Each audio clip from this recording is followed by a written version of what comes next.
Stop that. Stop that. Stop that. I hear him chat to the noise, move too quick, can't stop for the talking. I hear him chat with the walking. Just too sharp with the prize. White girls let it tell me I'm awesome. Yeah, hot like fire on the pan. If you wanna touch me, please use caution. Cold like 0 degrees. I'm out the cage, gotta let out the beast. Revolutionary, gotta let out the streets. Locked in a cage, I'ma let out the sheets. We came for one man, forget my peace. We take the west side, take on the east. I'ma put him in the cage, never let out the. I hear him chat to the noise, move too quick, can't stop for the talking. I hear him chat with the boys, man so tough, but mans keep walking, yeah. Just too sharp with the prize. White girls, let it tell me I'm awesome, yeah. Hot like fire on the pan. If you wanna touch me, please use caution. Stop that. Stop that. Stop that. I want to do the whole league, Stugotz. I want to talk on a football Monday about all of the things that happened yesterday. But I also want to ride the bucking bronco that is Billy Gill into the sky, because it feels like the Dolphins' season was ruined yesterday because, and I don't mean to be apocalyptic about this, but it could feel pretty hopeless to go to Seattle, look like the worst team in the league, and worse than that, wait a minute, for the first time, the local people had celebrated the idea that they might have offense. Oh, it doesn't travel when you got to do it with the backup quarterback in a league where you can't get good quarterback play from the good quarterback. So as soon as you get to the bad quarterbacks in week 3, your season's going to limp toward week 7. Unless your bad quarterback is Andy Dalton. I mean, how about that? I mean, the red rifle. Well, that was one of the more interesting things about yesterday. That's a long, painful season, and if you start 0-2, those teams, they don't really want to have their season ruined at 0-3. So the 0-2 teams all of a sudden win in Tampa, and Carolina goes to the Raiders. Explain that. Like, honestly, I know it's just red rifle. That's what we're going to do. Yeah. The Raiders win at the Ravens. Right. And then they go home and they get crushed by Andy Dalton on the road, an offense that hadn't scored points in the first quarter all season until Dalton gets in there, and then they go right down the field. Football. I mean, seriously. Think about the undefeated, and I'm sorry, I said this already on God Bless Football, but it's funny. The undefeated quarterbacks through 3 weeks in the NFL. I mean, it's Geno Smith. It is Sam Darnold. It is Justin Fields. It is Patrick Mahomes. It is Josh Allen. Do you have that recycling truck? Andy Dalton. I don't want his recycled God Bless Football stuff here. I want God Bless Football to be a fresh entity that has its own material. I don't want reheated leftovers from Stugotz. Yes, thank you. Sorry about that. Yeah.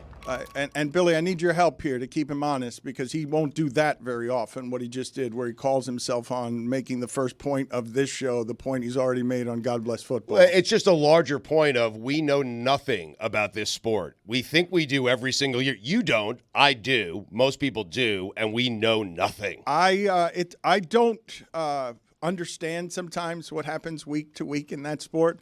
I don't think a lot of people had Minnesota being great, and now they'll do Flores, O'Connell, Darnold, but they appear to 2 years ago, the Vikings were, what was it, 12-5, 13-4, and it was all one-score wins. It was a mirage. Nobody believed that was anything. They're throttling people. Like, it's not just Sam Darnold's pretty good. It's if they blitz you with Flores, you can't do anything. That's C.J. Stroud that's C.J. Stroud and those skill guys who look like they couldn't do anything on first and second down. Everyone wants to talk about Darnold, but I agree with you. I mean, Brian Flores, say what you want about him and how he handled Tua, that dude can coach defense. Anywhere he goes, that defense is good. They've given up 30 points in 3 games. They're good. I saw a lot of people saying with Brian Flores, and man, this happens fast in that league, to Mike McDaniel. A whole bunch of people were looking to join that class action suit with Brian Flores yesterday. I mean, it is interesting that the Mike McDaniel thing, I'm not turning on him, but he gets compared to Kyle Shanahan. Whenever Kyle Shanahan has lost his quarterback, the next quarterback comes in, and you're amazed that, wow, this offense still kind of seems to run.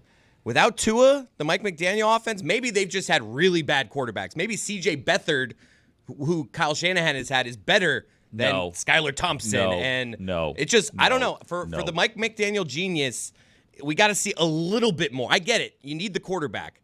but show me a little bit more with the backup quarterback. We are not at the point that we're longing for C.J. Beathard. No, I'm just saying. That's not what this is supposed to be. If this offense is such a well-oiled machine, if McDaniel's running that Kyle Shanahan offense, why does that offense look better with backup quarterbacks It's than going this to one turn. does? It's turning already. It's turning. That's it. But it's this week is a 3. construction It's done. problem. I don't understand how they keep finding themselves in this position. This is a Dolphins construction problem that we figured out 3 years ago, right? Or 2 seasons ago.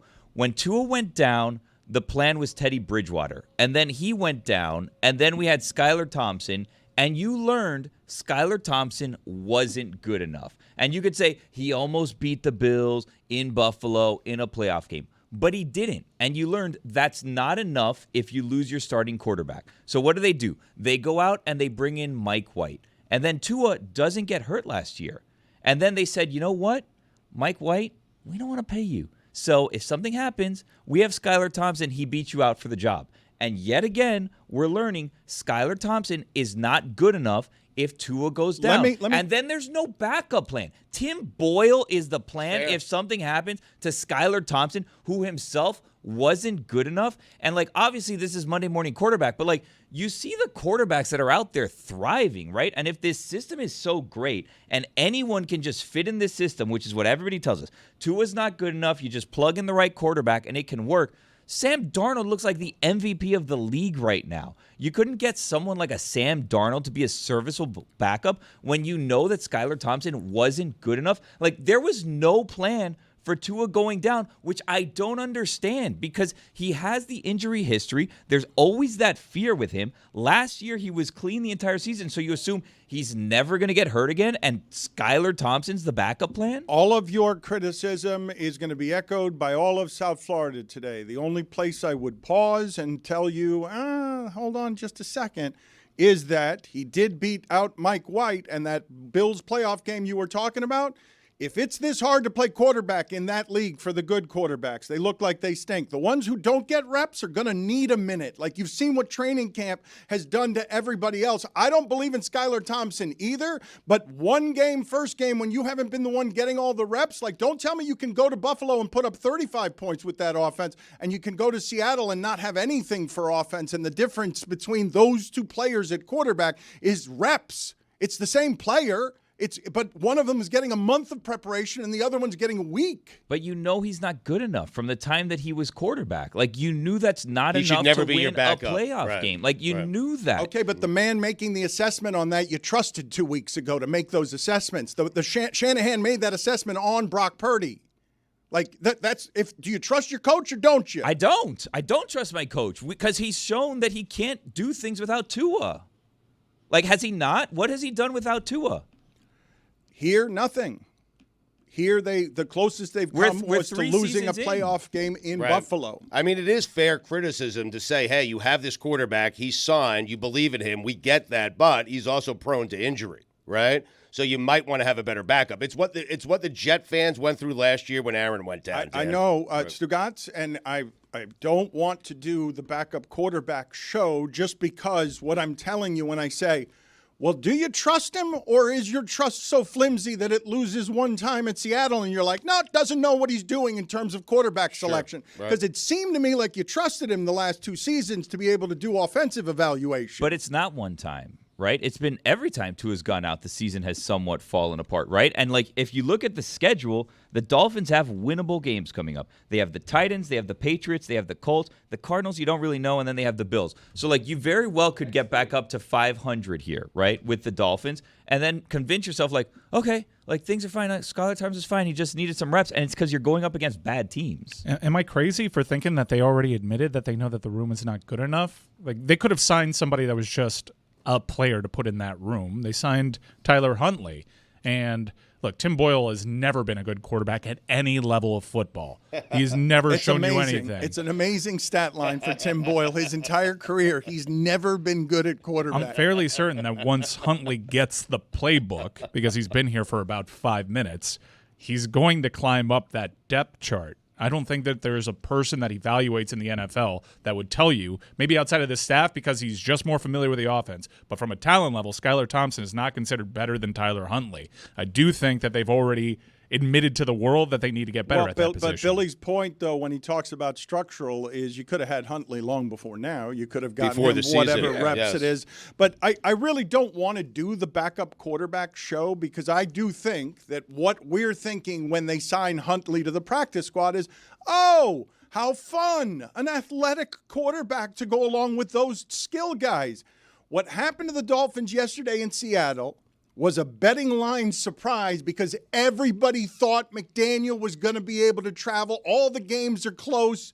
It's every game is going to have Atlanta throwing into the end zone against the Chiefs at the end because they're all protecting the football and trying to throw for 200 yards.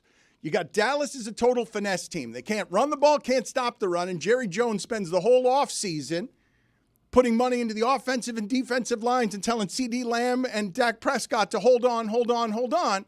And they can't stop the run, and they can't run the football because of what it is that training camp has done to these people, because we're still sort of in reps mode on the first 3 seasons, and we're attaching stakes to it because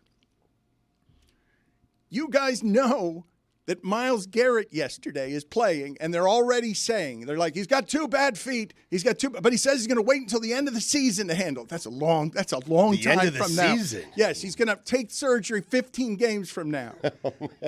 The idea that injuries get built into the structure of what it is that you've built, and Tua gets hurt, we can talk all you want.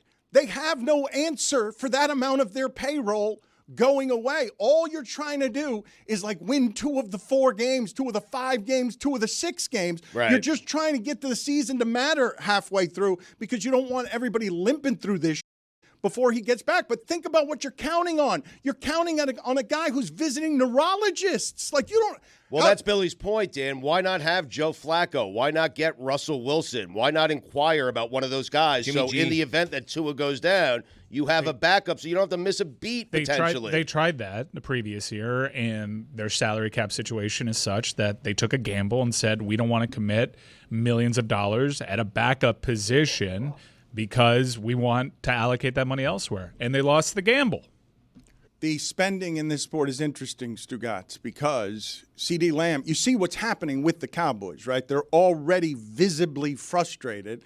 They were fighting over money all offseason, and Jerry Jones is saying after the game, in that sport, Stugotz, you need it to be physical. He's saying we couldn't afford Derrick Henry.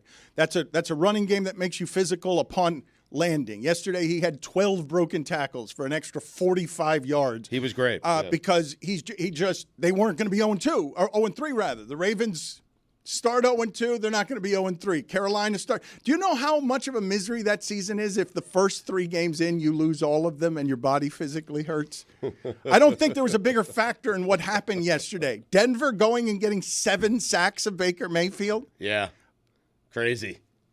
I mean, Bo Nix. That was the most football thing yesterday. When they get out to a 14-0 lead, you're like, this is not how this Carolina is supposed to go. was the most football thing yesterday. Well, Tampa's been great the first 2 weeks, and it's just like it was just 14-0 before you could even blink. The spread, the Raiders had a 5.5-point spread. The Bucs had a 6-point spread. All the games in that sport, that's where the numbers are going to be, and all of the people getting points like that. The Giants win outright at Cleveland because that Deshaun Watson situation is a disaster, man. Big spreads are 11. Like I think it's if you're +6 or higher so far this season, you're 11-1 against the spread, 7-5 straight up. Teams that are +6 or higher. You know who keeps winning? Mike Tomlin. Yeah, 3-0, the Steelers. I want to go to Deshaun Watson, though, Mike, because That's it. We've let the Dolphins off the hook. They're fine. Oh, we don't. We'll get back to with them. All of these offensive pieces that they had that were supposed to be so great. Where is Tyreek Hill? Where has he been? You mentioned season? that. You mentioned. He's upset. What is he doing? You wanted this. Where is Tyreek Hill? Where is Tyreek Hill? That question. Okay, I'm sorry. Here, let's go over Tyreek Hill's game logs. 7 receptions, 12 targets, 130 yards in week 1. An 80-yard touchdown accounted for the majority of those, but he only had 12 targets, which is, that's fine. 12 is a lot of targets. Okay, wait, hold on. Only. Week 2, 6 targets, 3 receptions, 24 yards. Week 3, 5 targets, 3 receptions, 40 yards. Why are we not throwing to him? And if he's being double covered, you can't get to him. Where's Jalen Waddle? Where's Jonnu Smith? Odell Beckham. Can you go play? Where's Travis Kelce? Travis Kelce has 3-0. Travis Kelce has had plays called back because of penalties. If we're going to be fair, he's had 40-yard receptions called back because of penalties. Okay. So, like, if we're going to play the game log, then we can look at it and see the games that the plays didn't count. They called a penalty against the Chiefs? That's crazy. That is crazy. Yeah. They got away with a pass interference in the end zone yesterday that I don't know how they got away with. I'm so bothered. Remember the one time that Yes. franchise and Patrick Mahomes felt wronged by the refs? my All the God. complaining, the biggest crybabies on the friggin' planet. Thank you. They've got 2 wins now because the refs just have given them the benefit of the whistle. That's it. That goes to show you the power of Patrick Mahomes in this league. Guy acts totally unprofessionally. Such an outsized reaction to the officials, giving them one obstacle, and he didn't shut up about it. And ever since then, they've been the most ref-friendly team in the league. The refs love the Kansas City Chiefs. This is crazy. What Mike is saying and what Stugotz got dangerously close to being thrown in the penalty box for agreeing with, giving Mike a thank you on Chiefs Talk, is I don't believe across sports in the last few years that we've had a bigger crybaby display than the one the Chiefs put on when they lost a game for a call. And it was the right call. The dude was offside. Everybody was just like, you just can't do that in that spot. Nah, that What wasn't are you talking offside. about? He was I'll stand by offside. that one. They Preach, Mike. drew a line. He was offside. And we Kadarius allowed them Toney to was ask like this. Wasn't it Kadarius Toney or was somebody Yeah, it was else? Kadarius Toney. Yeah, we just allowed them to act like that because everyone's like, well, I guess. No, we didn't allow them. No, they got. Look, I can't was a bad remember. call. I cannot remember in the last 5 years of Chief dominant football. And God Almighty, Stugotz, I hate that this sport has now turned Patrick Mahomes into 5 yards per attempt guy. I know. I can't tell you how much I dislike that that's happened. And You know what's also super annoying to me, though, Dan? It's like every time the defense finally catches up to the offenses in this league, offenses that you wax poetic for almost a decade on end in this league, the second that the defenses catch up, Mel Kiper's saying take away the 2 high safeties. Like, we can't allow the defense to actually play their side of the game. We can't allow it. No, it's unfair. We can't have Patrick Mahomes going 5 yards per attempt. A little credit to the defense. What happened to Tyreek Hill? He ran into one of the game's most brilliant defensive minds. That's what happened. Okay, and you're not wrong about anything you're saying, except I'm coming at this simply as a customer who wants his Sunday entertainment to be fun.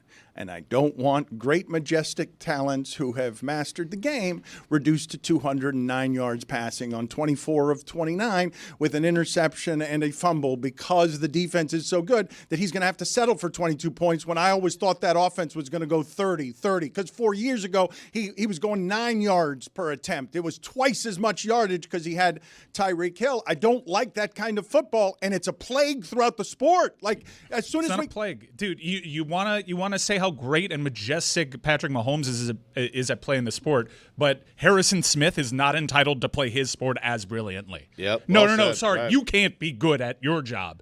This guy can be. You can celebrate defense all you want. I prefer offense, and I'm allowed. You've to had plenty of offense over the last 3 or 4 Agreed. years. I mean, a good defensive struggle. I've been telling you forever. It's fun. I mean, You had all the rules, and now you're upset Eagles that they game, figured it out. Saints game yesterday. No, great no, game. thank you. 15-12. Oh, yeah. that was a doozy. Football. That's football. Yeah. That's football. I'm not gonna BS you, Dan. I'm laying on my couch wishing that the games were a little bit more fun too. But am I gonna take away? I'm fine sacrificing my fun to watch these brilliant defensive minds and these great defensive players finally figure out something that seemed impossible to figure out.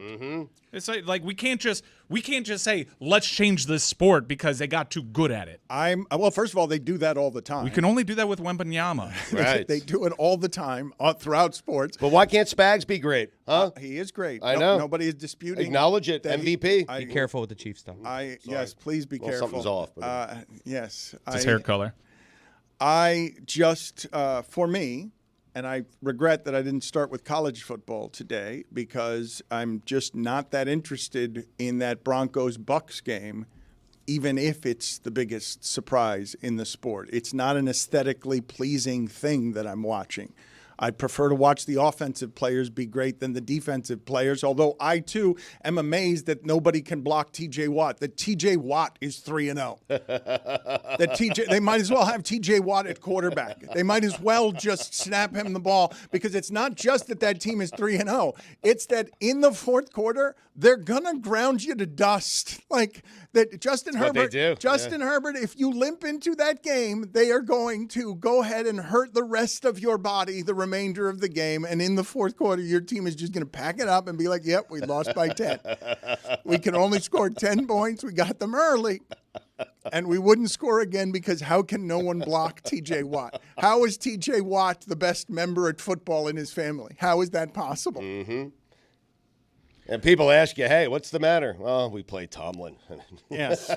But I want to talk a little bit of college football, though, because I thought the big story of the weekend, bigger than a Colorado Hail Mary, bigger than Mike Ryan's Hurricanes buying their way to the top of the game with like the Tennessees and the Texases, because they're all buying their way now, though. But their offense is elite. Their quarterback is elite, even if they haven't played anybody. But before we get to that, I thought the biggest story of the college football weekend, and the happiest I saw anyone on Greg Cody's 70th birthday party boat, was the way that FIU football lost to Monmouth with Billy broadcasting the game. Who was happy about this? Well, I'll tell you in a second, because Meadowlark Media, as you know, is a place where people don't seem to root for each other. They seem to derive joy from the failure of others. I've never seen Taylor as happy as he was on Greg Cody's boat when he Taylor on that boat. When he wandered around telling everybody, did you see how FIU lost at the end? Here's Goldie, Steve Goldstein, on the call, Stugotz.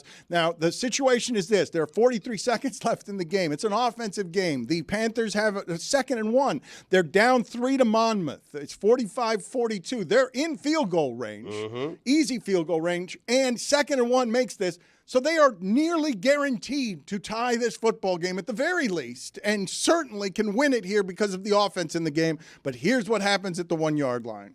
Normally rotate, but without wide receiver 1, left guard 1. Jenkins throws. He's got Rivers over the middle, complete. Breaks a tackle at the 10. Bounces it outside at the 5. Rivers trying to get in the end zone. Taken down. Lost the ball. And it's a fumble. Monmouth thinks they have it at the goal line. And they do. Oh, no. Oof. Wow. That guy with the fanny pack. For the audio audience there, the runner catches the ball around the 10, is getting his way to and gets up to the goal line, and then just gets kind of spun around, and then you see a bunch of players, and he loses the ball. They fumble at the 1-yard line, down 3. It looked, momentum and weight suggested that he's going to fall into the end zone with the football, and they're going to have the lead with 32 seconds left. But instead, he fumbles at the 1-yard line, and then Greg Cody's party got off the ground, because Taylor was telling everybody who would listen. He was introducing himself to strangers, telling anyone who would listen, did you see how it is that FIU lost the football game? Was anyone listening? I got to be honest with you. It seems like it was a sad party. Seems like it was a sad party.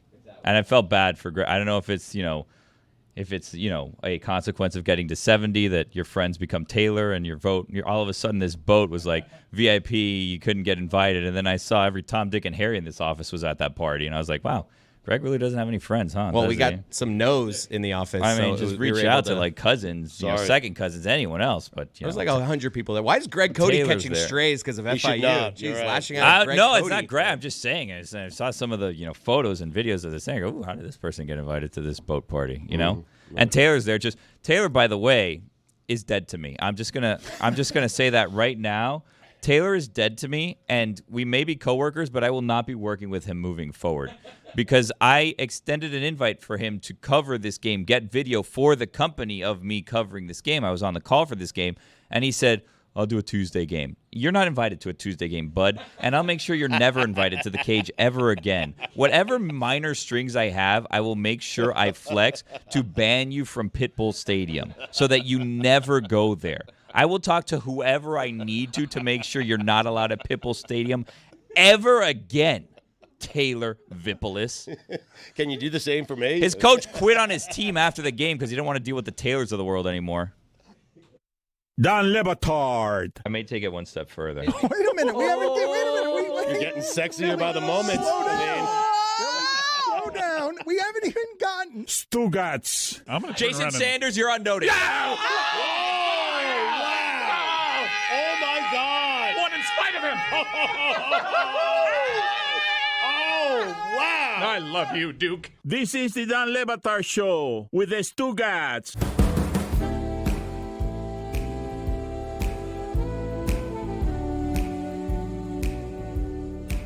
Do you have anything for Jason Sanders on God Bless Football? No, I don't think I said anything about him, that guy. Wasn't his fault. Oh, I mean, he missed another. listen, someone needs to 50-yarder. step it up. When the starting QB goes down, someone needs to step it up, and it's not the field goal kicker missing kicks again. 57-yarder obviously is no gimme. Unless you play for the Cowboys, then you can kick the Automatic. ball from 75 yards. It'll be Justin fine. Tucker suddenly the worst in the league from 50 yards. 3 out of weeks in a nowhere. row, he's missed a kick. I'm Father Time. That one we mentioned. You get back up. Father Time undefeated. He was one of our big losers in Winners or Losers presented by Smirnoff, the world's #1 vodka. And Winners and Losers, yeah. Stugotz, I feel like I know that the way that you and Chris Cody bet, okay? I don't believe that you can stay away from Bucks -6 against I did it. Denver. Yeah. That you take the Pounded Bucks. it, yeah. That you take the Yep. Bucks. I believe that you see Giants against Cleveland at home, and you take Cleveland -6.5. I did not yesterday, but normally I would. You're right. yes. I feel like I can find the games where Chris and Stugotz are going to bet, oh, I love this favorite to win the way Seattle did yesterday. But when I tell you, do you have the stomach to go what would be obvious tonight, which is none of you think Jacksonville's going to stay within 5 points of Buffalo, but they're 0-2. Are you brave enough to play against the Bills and take Jacksonville +5 just because football games are close and these 0-2 teams are desperate not to start 0-3? I am not brave enough. I will be pounding the Buffalo Bills tonight. That is, Dan, -5 at home I know. against an 0-2 team. But did you hear the numbers that Chris just gave you on if you're getting points in this league right Yeah, now, yeah. you're feeling good about everything. You're doing what when you look at what happened in the Minnesota game yesterday. I know what we're all doing there. I know how the betting money comes in on Houston. And it's believing that what you've seen of Sam Darnold all your life is you know who Sam Darnold is. Yeah. But you don't know who Sam Darnold is. I don't know anything anymore. It's a disaster that he has an MRI today because I don't think they could just do that with any quarterback. But they are presently doing it with someone I thought was just any quarterback. Billy, Jason Sanders missing kicks. I feel like, and look, I don't want anyone to lose their job. And I'm not saying that a normal circumstance is a week 3 57-yard field goal miss would necessitate you losing your job. However, this team right now may be at sacrificial lamb time. Whoa. I'm telling you. Wow. I think that something needs to happen to shake up this team, and it may be releasing your kicker. And again, I'm not rooting for that. I know that people look. There are a few times that people on this earth think about Billy Gill, and for whatever reason, one of those times is every time Jason Sanders misses a field goal. It's like everyone reaches out to me and is like, what is he going to say? What's going to happen here? They start tweeting, did you see what happened to Jason hold Sanders? on And a it's like, second. look, I'm not rooting for Jason Sanders' downfall. I'm not hoping he misses kicks. It's counterintuitive for me to be rooting for him to miss kicks because it hurts me directly if he misses kicks. Put it on the poll, please, at Le Batard Show. Would you sacrifice a lamb if your team was 0-2 or 1-2? You need to do something to shake things up right now. They're not clicking on all cylinders. They're only clicking on some cylinders. But a lamb, would you be personally willing to sacrifice the lamb? How many lambs do I have? Lamb chops do sound good right now. I don't know whether any of you would be hunter enough or outdoorsman enough to actually care about your football team enough to sacrifice the lamb yourself. Us? Yes, any of you. There are people in our audience. There are hunters and outdoorsmen. When you sacrifice a lamb, can you use the parts? Yeah.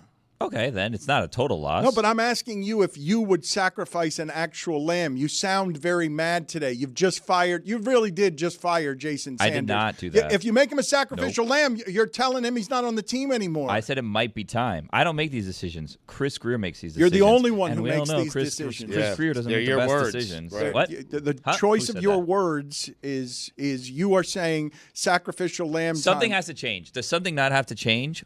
The Dolphins are trending in the wrong direction. You did something very good. You did Thank something you. very sharp, and you pushed it off of FIU Monmouth. I did? Yes, you put it. No, on, we went to break. You put it on Taylor. No, He's been banned. You went. The VIPs in the YouTube chat are saying Taylor Rippleless because he's dead to me. Okay, let's. Taylor's got a countermeasure that he's firing at you because he was already sour about Saturday, Stugotz, because his North Carolina team, led by Coach Mac Brown, He calls his fans the VIPs. Yeah, that's Taylor's fan base in the chat, the VIPs. You didn't know that? They've turned on him. They're calling Taylor Rippleless, the RIPs they're known as now. Yeah. his team at the half. He's done with Mac Brown. Stunning that Mac Brown couldn't keep up with NIL.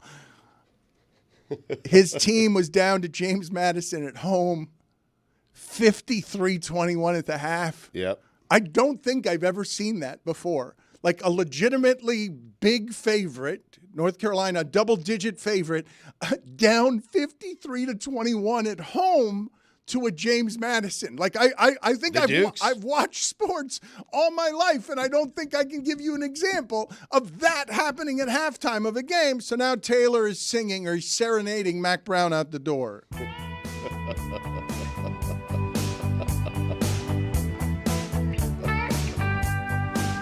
Well, I'd fire Mac Brown. Yeah, I'd fire Mac Brown. Watching this team is my personal hell. Yeah, I'd fire Mac Brown. I don't know why he's employed here. I'll fire Mac Brown. No, okay. No. He went on this cruise for Greg Cody, and you're not wrong, Billy, when you say it was a party for old people. I apologize. I feel like Greg got some strays, and that was not my intention last segment. I apologize. I would like to apologize. To who? I don't know. Someone. Okay. The Greg, party? I guess. The party? No, Greg. I will agree that the party deserves.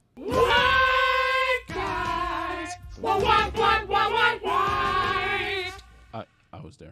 I did see. No, it was the vibe. Oh, the vibe was right. Okay. I did see a video of Jeremy and Yeti performing with Greg. I guess the Hee Haw 3 made a return, and I was like, kind of worked out that I had the FIU game that day. Well, there were supposed to be 3 or 4 songs that Yeti had prepared, but Greg Cody's a diva, and it was his birthday, and so he just refused. Like, Jeremy was dying to play a whole concert at sea. Also, Amin pointed this out. So on brand of my dad at his 70th to sing to people. It's like usually at your party, people perform. They sing you're to watching. you. Yeah. He's like, it's my party. I'm going to sing. He's the Just entertainment. most Greg Cody thing ever. Stugotz, would you be willing to part with your phone for a second to see the exchange between you and Greg Cody on you canceling that you were going to go to what it is that we were doing on Saturday, and then at 2 p.m.? What are you making faces about, Billy? I have more information on this. Right. I mean... I know what happened. He's trying to help you out. Yeah. So. Okay. Well, you were very eager to go to a phone. I mean, what am I going to do? Say no 20 years in? You want my phone? You want a private conversation? I'm not going to do that to you. I mean, trying to be a good teammate. Okay. But Billy's got more information on what's actually happened here. And all I know is that you didn't go to a party you RSVP'd for. That is fair, yes. And I apologize to Greg and his lovely wife and to the entire Cody family. But I don't think that anybody was surprised by you RSVPing and then not going. That's what everyone expected. In fact, the surprise there is that you RSVP'd at all. Yes. Well, Greg responded to me telling him that I'm not going, saying this is the least surprising text I have ever received in my life. At what time was it before the party? Because the point of RSVPing is that they pay for a meal for you. Yeah, I'll have to make that up to Greg. I don't know how much the meal costs, but I plan on paying for it. Bullshit. I sent that at around 2 o'clock. Yo, chicken time. You're not gonna pay for shit, bro. It's time stamped. I have the time. Oh, me paying him back. Yeah, paying him back. Yeah, that's bullshit. Yeah, that's bullshit. For a piece of chicken and some salad. I'll cook him something. I will. Still alive. Sure, something Julia Child, roasted chicken in a Dutch oven. I'm sure you're gonna produce it. Dutch oven? Huh? Some pasta? Crazy. That's farting under a blanket. I've got a weekend plan for me and Greg. That's all I can say. And it may or may not include Chris Cody. I mean, I'm not sure yet. See how much it costs. So Billy didn't go because he was calling FIU football and getting his heart broken by Heisman frontrunner, the Monmouth quarterback. Yeah, you got to watch out for him. Monmouth quarterback. Derek Robertson. Heisman watch. I put him on Heisman. I'll tell you right now, put him on Heisman watch on God Bless Football. This guy's been incredible. 390 yards, 355 yards, 390 yards, 361 yards.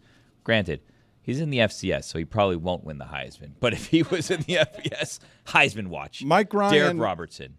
Mike Ryan Stugotz did not go because he is now traveling with the Hurricanes. And if you've been following this, yes, I don't think there are many fans nationally who have attached themselves to this project in Miami the way that Mike has, traveling with the team.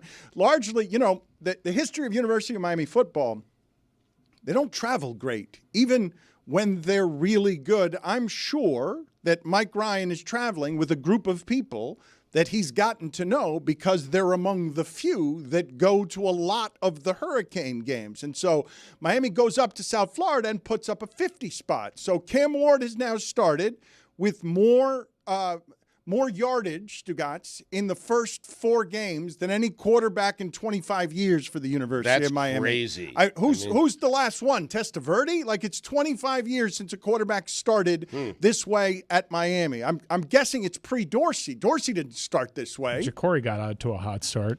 25 years is what they're saying. It hasn't been this. 300 yards, 4 straight games. They've also scored more points than any point in 4 games to start a season in the history of the program. The fewest amount of points they have in a game this season is 41. It's absurd. So you get a true freshman, Jordan Lyle, clearly being faster than all of South Florida's players, and South Florida's players are fast. That offense can be good against everybody. That part is easy to see. Maybe someone in the future will have pass rush that gives them problems. Maybe there'll be a turnover issue, but there is no disputing that this is an elite offense with an elite quarterback. But Mike Ryan is making me insane because all he's doing is being totally reasonable about his football team. I text him, you've got an elite offense, and it's like, just taking care of business, Dan.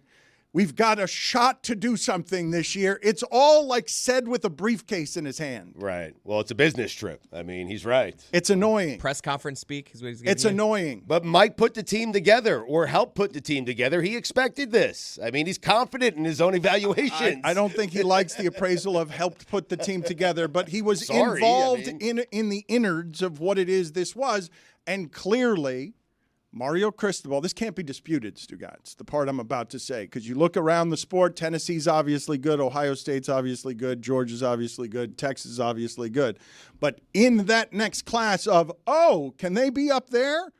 This, what you've seen from Miami and that schedule, obvious playoff team. Yeah. I think the Canes are in that class, actually, for this year. I think their opponents yet have not shown that they are. I wouldn't feel comfortable against Texas or against even Georgia. I wouldn't feel comfortable, but still. But that's a step, Dan, because normally I would not feel comfortable going to Louisville. But I do this year because I think the Canes are that good. Mike Ryan, why are you being so reasonable? I've been reasonable for several years. Yeah, I don't understand why this is a surprise. The only thing that's changed is the results are different. Yeah, but I've been the same guy I've been for the last 3 years, and I get no credit for that. But yeah, you guys keep wanting to talk about the University of Miami, and you keep throwing out the same things, the tired catchphrases of the U is being back. Yeah. Every week I walk in here, the U is back. No, we're back to work. Exactly right. The U is back to work. 9 to 5. And I am also back to work. Mm-hmm. You know who was back this week, and I'm wondering, like, from the fan base's perspective, the boosters' perspective, all of the perspectives that you have, the turnover chain made a brief cameo. That was organic. That was it was very brief. It showed up. A fan handed a walk-on player. He got an interception. Guy makes plays in practice a lot. Yeah. He got handed a turnover chain. He put it on. The Canes there was a great amount of cockiness attached to this certain performance. Cam Ward baiting a late hit penalty because he was pointing at the defender chasing him. And twice in this game, and it's not the first time it's happened this season, Cam Ward pointing directly at the defensive line, telling them where they're going to run the ball.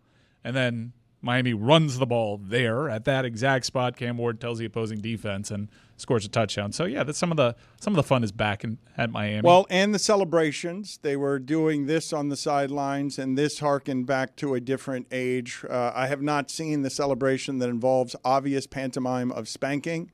There was spanking going on. Old Canes in uniforms once upon a time, they never dared to do the spanking. The celebrations were generally sensual in nature, but I have not seen synchronized spanking. It was a great atmosphere. That stadium was certainly louder than the Swamp. Swamp wasn't loud at all. This was a loud stadium that was filled mostly with Miami Hurricanes fans, and it's great to see, and hopefully everyone comes out on Friday. Mike, at this point, you would be surprised if the Canes don't make the playoffs. I would be surprised. I'm not looking. They don't play anyone. We got Virginia Tech on Friday. We've been very bad in this conference. Right. We got an one ACC game at a time size chip on this shoulder. Right. That we need. If you're national and you cover this program occasionally, anytime they make a little bit of noise, you always assume that's a team that'll fall apart in the ACC. They'll lose to like Wake Forest or something like that. So we got a lot to prove this weekend. We're not going to take our. I don't like lightly. this. Can you guys help me with this? I Business don't. I trips, don't like what's happening here. I mean, Mario Cristobal at the Swamp is cracking gator jaws over his knee, and Mike Ryan's taking him one game at a time. That's flashy. We like the play on the field to speak for Business us. as usual. Just worried about Virginia Tech. They're doing what's expected of them, Dan. What is there to celebrate? Doing your job? That's your job. Mm-hmm. I'm watching in the corner of the screen here multiple players celebrating the pantomime spanking of an opponent. That's here. actually an audible. Yeah. That's an audible call. He's signaling to the sideline bracket coverage. Yeah, that's what happened. Right. All business. Mike Ryan being reasonable Cane fan is no fun.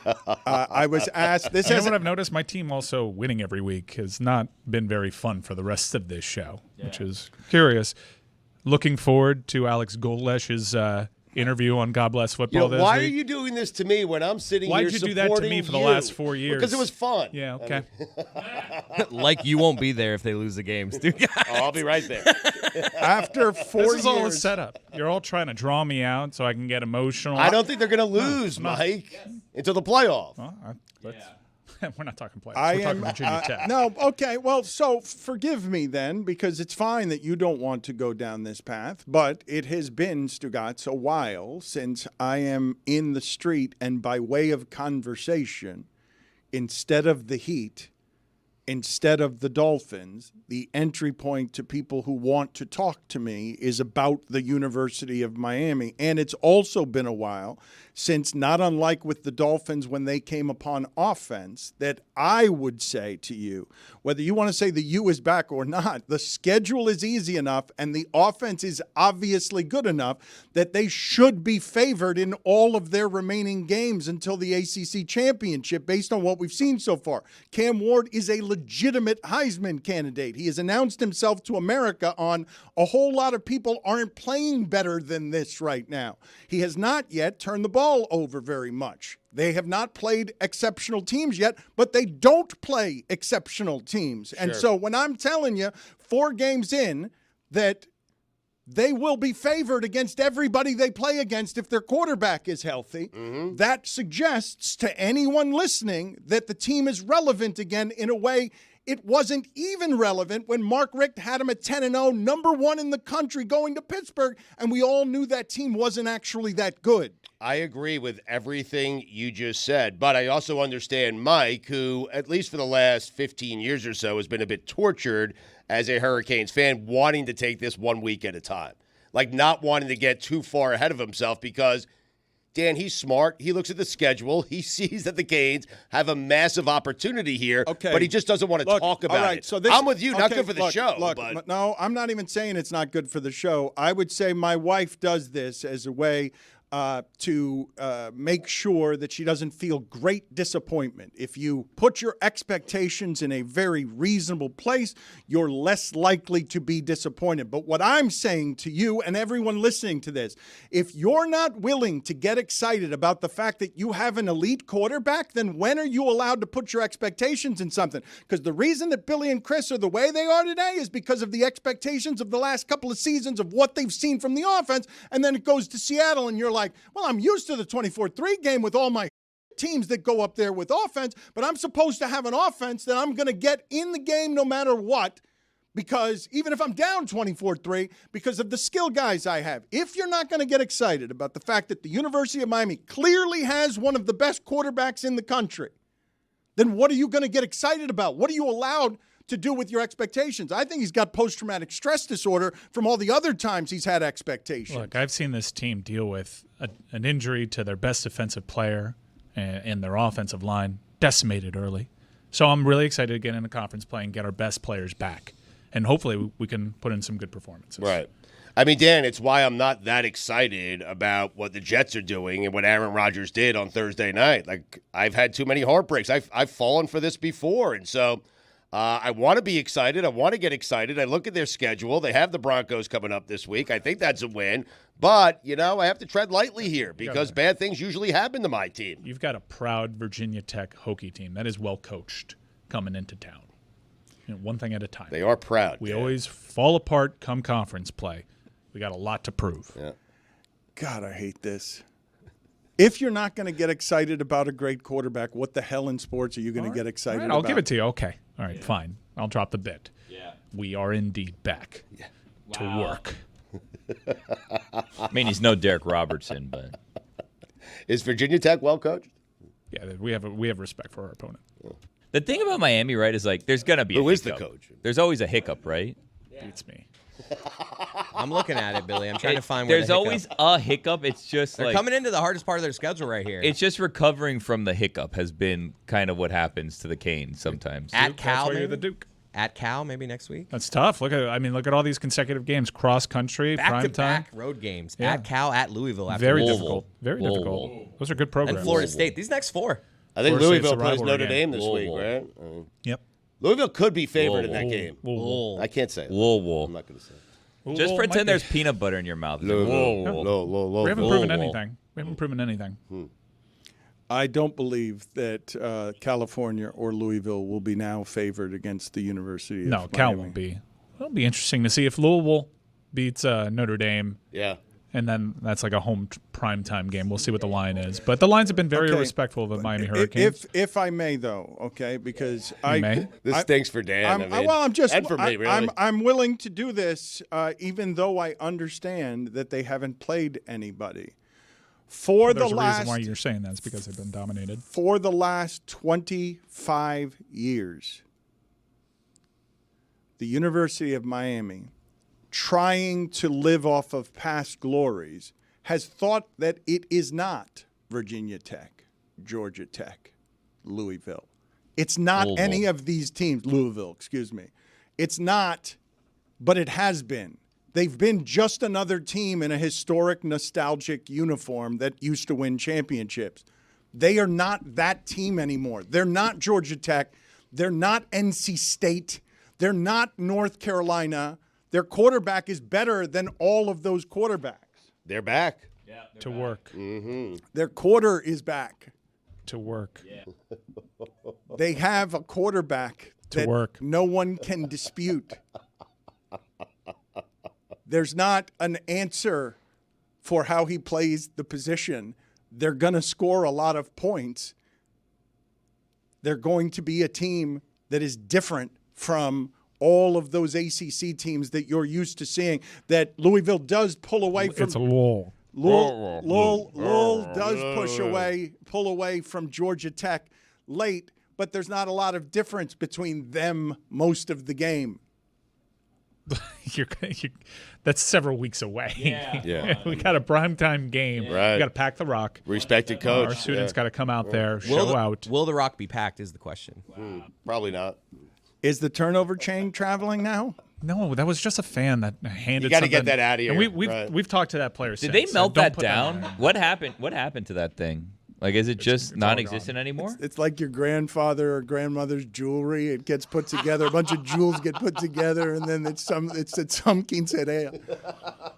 Dan Le Batard. But it's just his titties are sitting on the shelf that is his belly. Stugotz. He said titties, and it like shocked me a little bit. I wasn't quite prepared for titties. This is the Dan Le Batard Show with the Stugotz.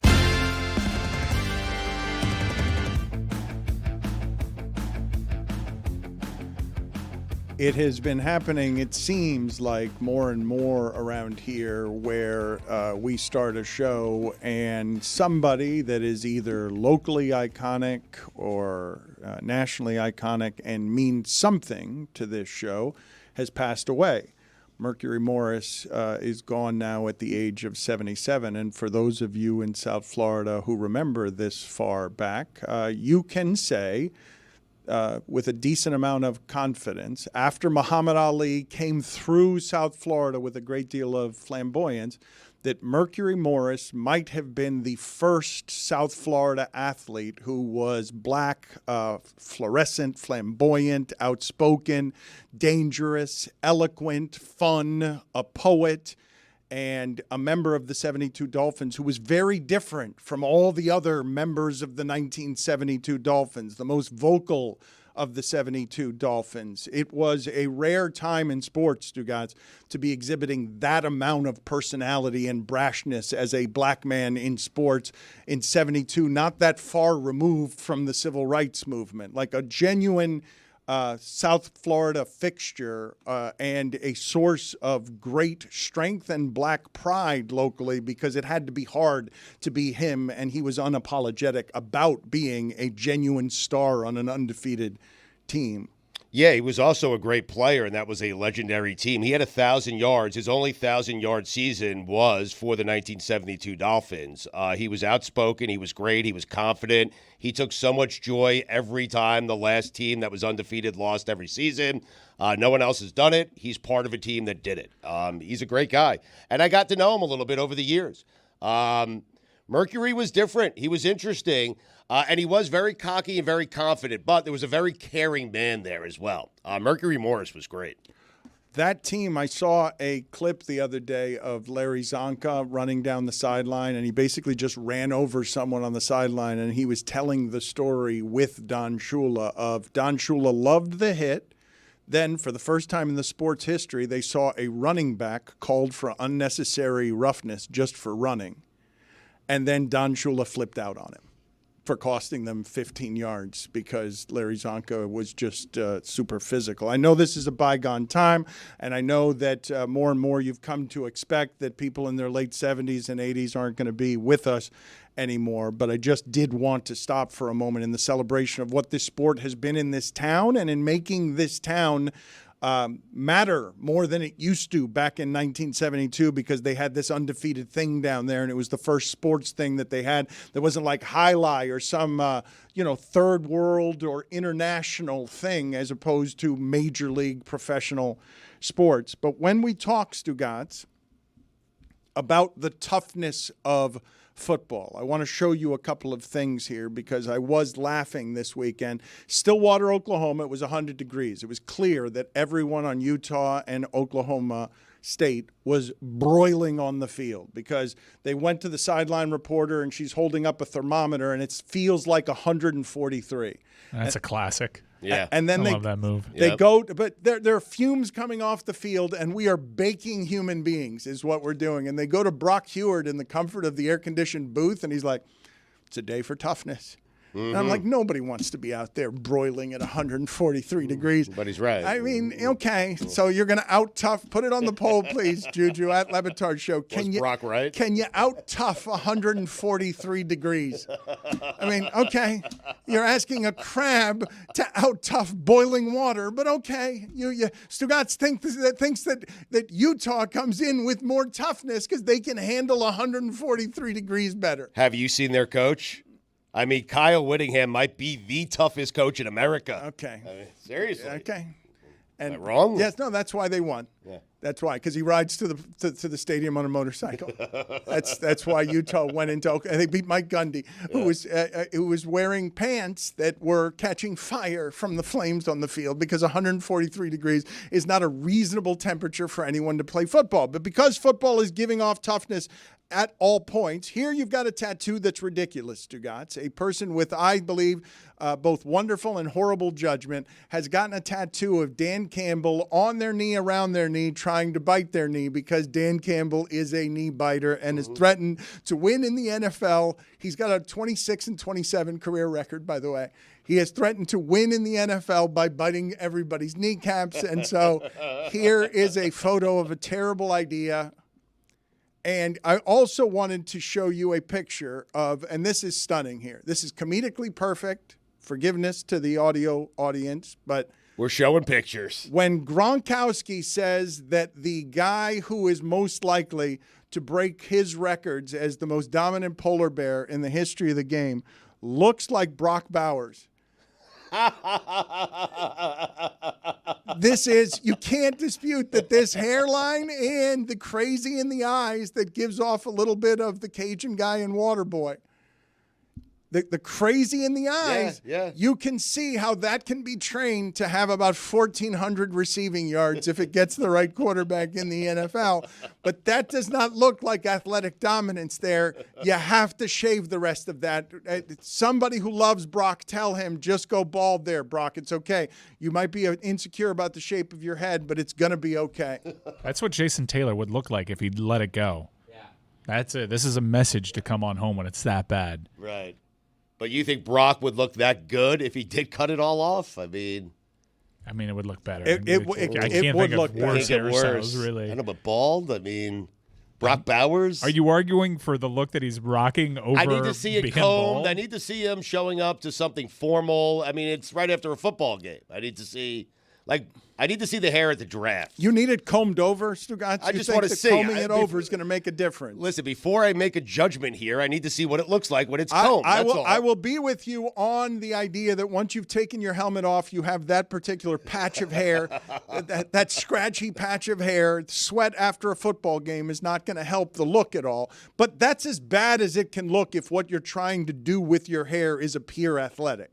That's the worst you can do. 7 strands of hair that you're hanging on to prematurely old is not the way to look if you want to be considered a world-class athlete. And cross-eyed is also not helping. I think he's just looking up. Yeah. You don't think that? I don't think he's actually like that. It's just a weird angle. Can't control that. So you don't believe that right eye? He's just focused. You don't believe that right eye is doing something different than the left eye? Yeah, no, naturally. I've seen him before. He doesn't appear that way to me. I have a great picture of him here, Dan. Like, you tell me, is this a guy that should shave his head? Look at him.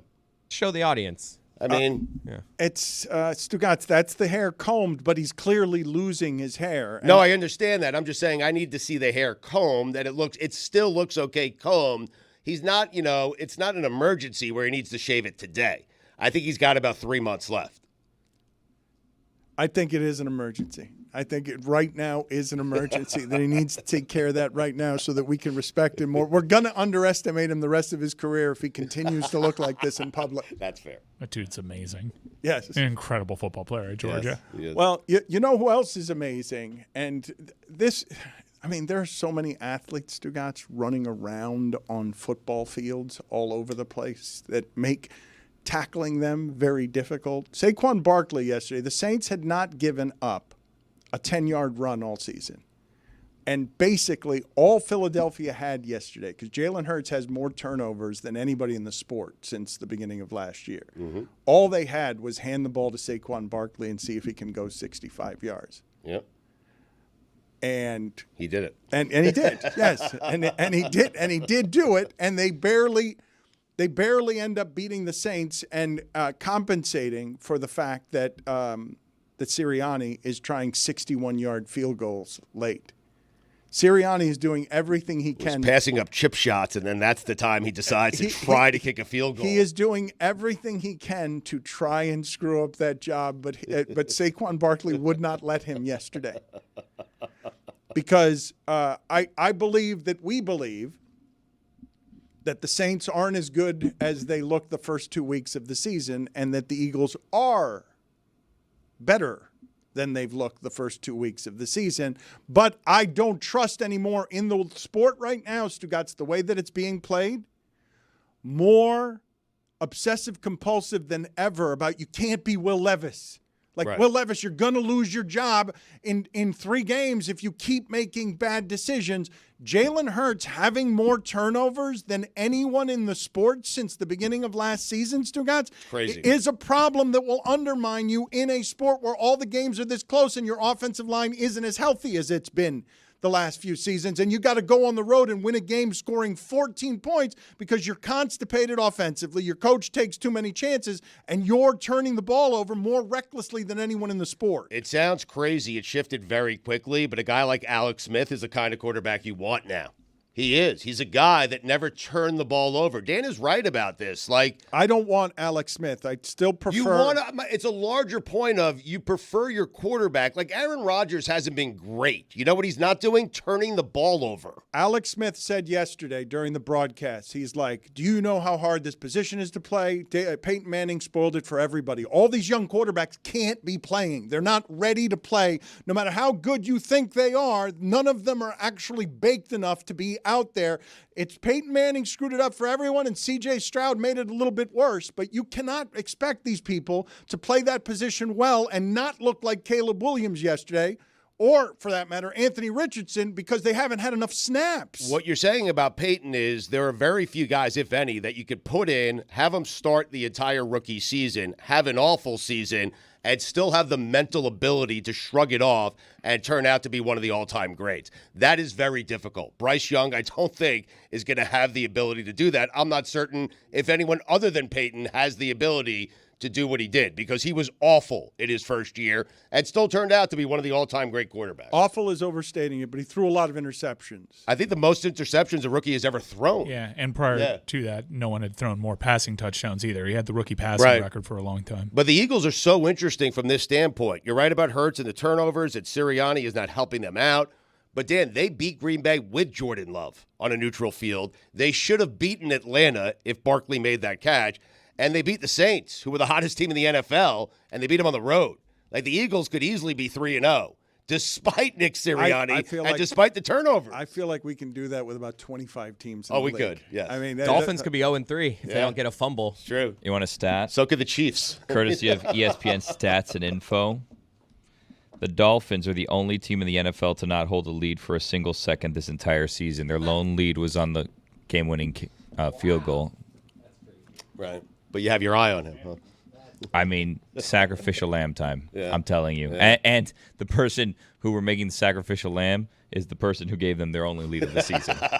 Are you guys like everyone else in our audience that when the red zone goes down for technical difficulties for 9 seconds yesterday, you break out in hives and start screaming and kicking the television because your addiction is so strong that you're not a reasonable person around your television on Sundays? Did everyone collapse when the red zone went down for 9 seconds on Sunday? I used to be, but the sport isn't my top priority anymore. Yeah. Business trip. My top priority is playing well within the conference and just, not beating ourselves. Right. Survivor pools everywhere are ruined, correct? Well, week 1 with the Bengals. No, all of it, me. though. They're all ruined, right? All of them are ruined. Yeah, I'm in an 80-person one and basically can wrap up tonight. Really? Yeah. There's only like 3 people left over, and they all have the Bengals, so we'll see. But it's been a tough year for people to pick straight up against the money line. A lot of people had the Bucks yesterday. Yeah, I know I did. I'm on the Bengals tonight. Can I want to go back to this for a second because I saw how sweaty and complaining Stugotz was when we went out to Dolphin camp and he had to walk from the parking lot 20 yards to the air conditioning of camp. Yeah. Ooh. You again think that toughness is a reason that a boiling field of 143 degrees is something that football players must summon to be tougher than the next guy who's better at boiling in 143 degree temperatures than you are. I just want to be clear. Who said it again? Brock Heward? It was Brock Heward. I'm just supporting my guy. It was Brock Heward in the press box, in the air conditioning of the press box, talking about toughness. I just want to be clear that you think that some players are better at broiling than you are. The Steelers. All right. At Le Batard Show, Juju, are the Steelers better on a broiling field than their opponents? They don't care what field they play on. They just win. They don't win by a lot, but they win. I just think 143 degrees, I don't know. Like that, those are literally sauna-like temperatures. Seems like a game we should have canceled. It feels to me like it feels that the sport is already unhealthy. But let's put this on turf. And basically what we're asking you to play on in Boiled Water, Oklahoma is a skillet. Let's play football on a scalding skillet and see. It must be so unpleasant to land on that field and have your arms just go across the turf and leave whatever burn mark is there for the field to broil. Right. Because you're cooking meat on the field is what you're doing. You're not playing football at 143 degrees. But Brock Heward says you have to tough it out, and he played. He knows. I don't know how you measure these things, but one of the teams has to be better than the other at that. Yes. But how do you practice for it? Well, Live down in here Miami. it's easier. Yeah, it's more difficult right. than Utah. Well, no, but I thought this was in Stillwater, and I was told that Gundy's team had the advantage because they always practice on a skillet. Oh. And then they lost to Utah because Stugotz says their coach comes in on a motorcycle. He's not the only one that says that. But, yeah, I guess that means Utah's tougher. Yeah. Is that what it means? Yeah.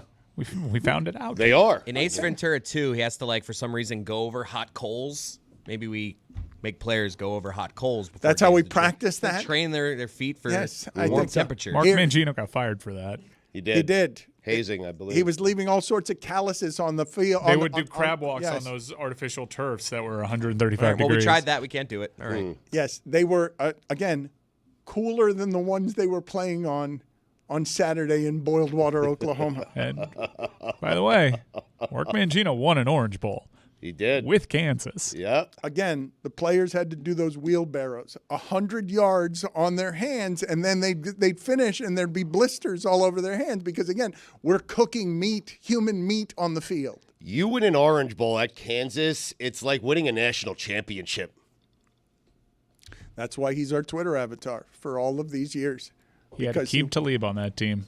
Huh. Because he won an Orange Bowl at Kansas, which swallowed champion Les Miles. And I've told you that Kansas, for about a 10-year period, I don't know how they got in the NIL game, but all of a sudden Kansas has a team that is not an embarrassment when it was the worst team in college football for a really long time. Forever. And I want to try to break you of something that you've been going to. Like, anytime any team is good, they're getting into the NIL game. Everyone has name, image, and likeness. You said that Mac Brown struggled with the NIL game. No, they haven't. Hey, I know they paid Drake May a lot of money. They pay their running back a lot of money.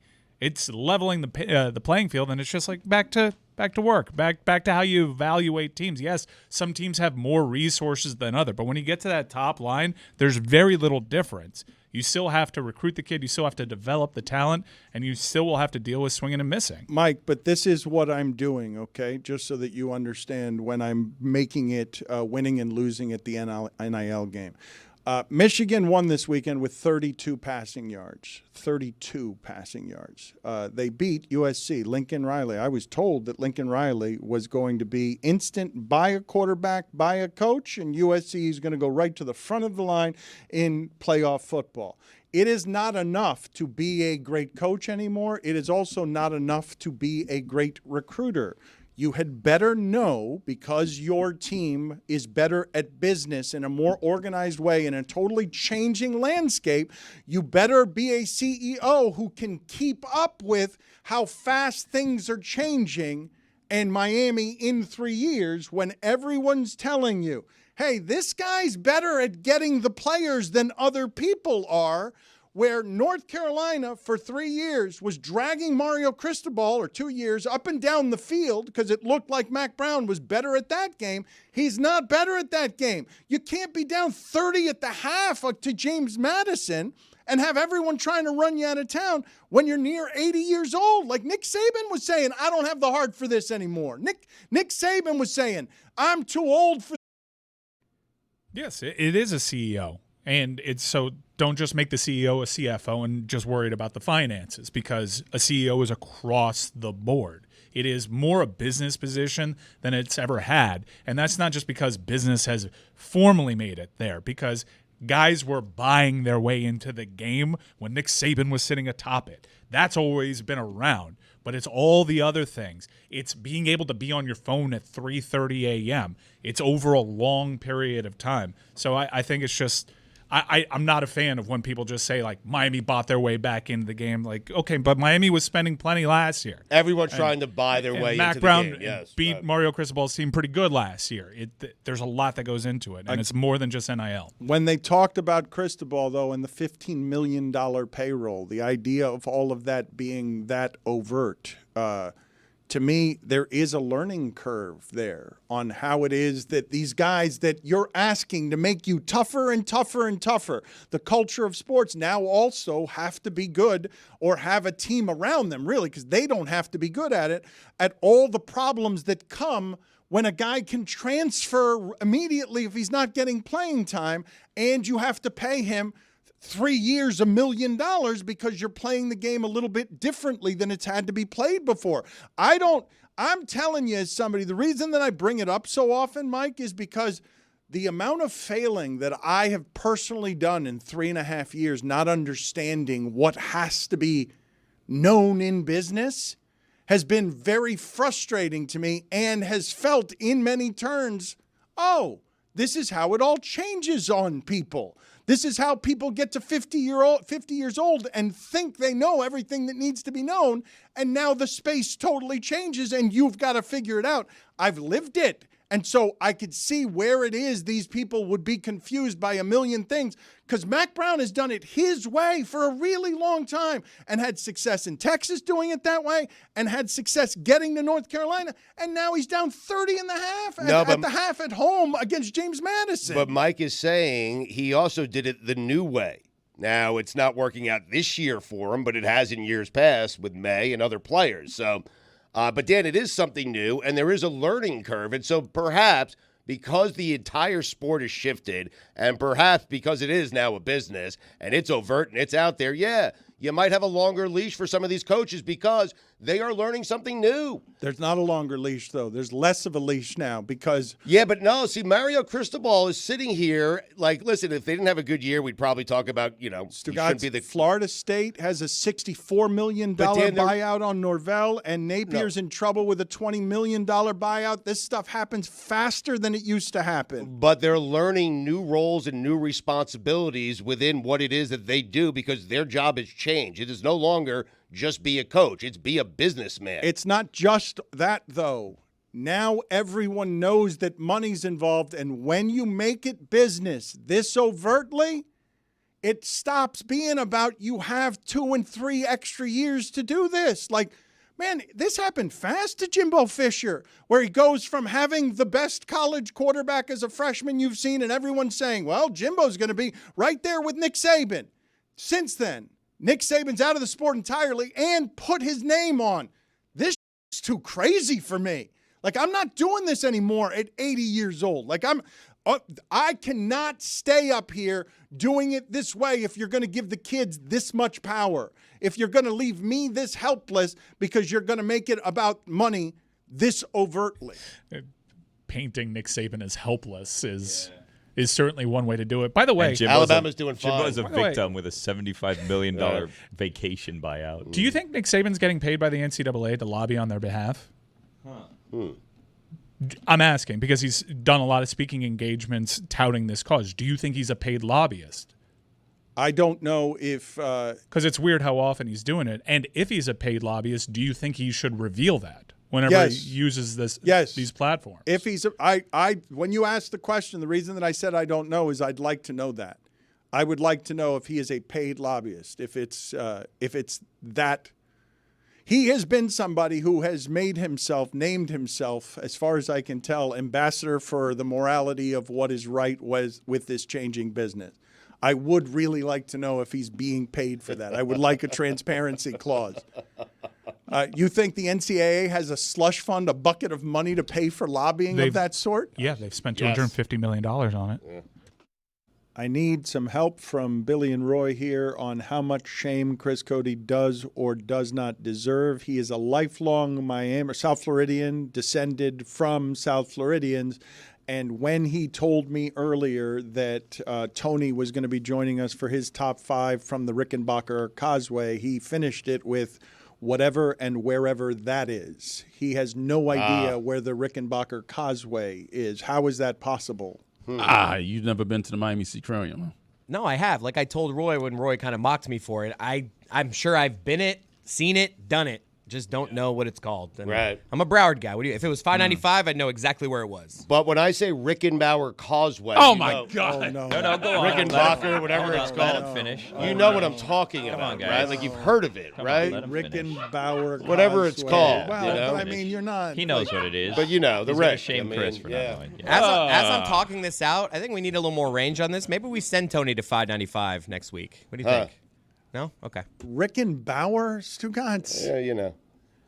Well, you don't know is what happened there. You're supporting Chris Cody or you're supporting us against Chris Cody, and you don't know the name of what you're talking about. Rickenbacker. It doesn't matter. It's called the Rick. It's a causeway. It's okay. Nobody's ever called it that. You've heard of the causeway, but you're not certain quite where it is. I get it. I understand do you know where that. it is? You don't know when you're on it. Can you give us any more information? He's going to join us from the Rickenbacker Causeway, but do you have any idea what it leads to?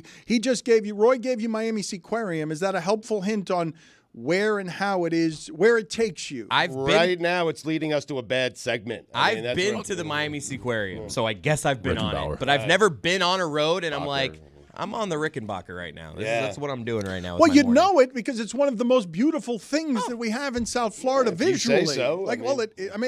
No. Yeah, you take it to Crandon Park. It's where the Miami Open used to be before they moved it out to Hard Rock Stadium. Key Biscayne. Huh? That's correct. Yeah. Wow. It is the way you get to Key Biscayne. Nice little run.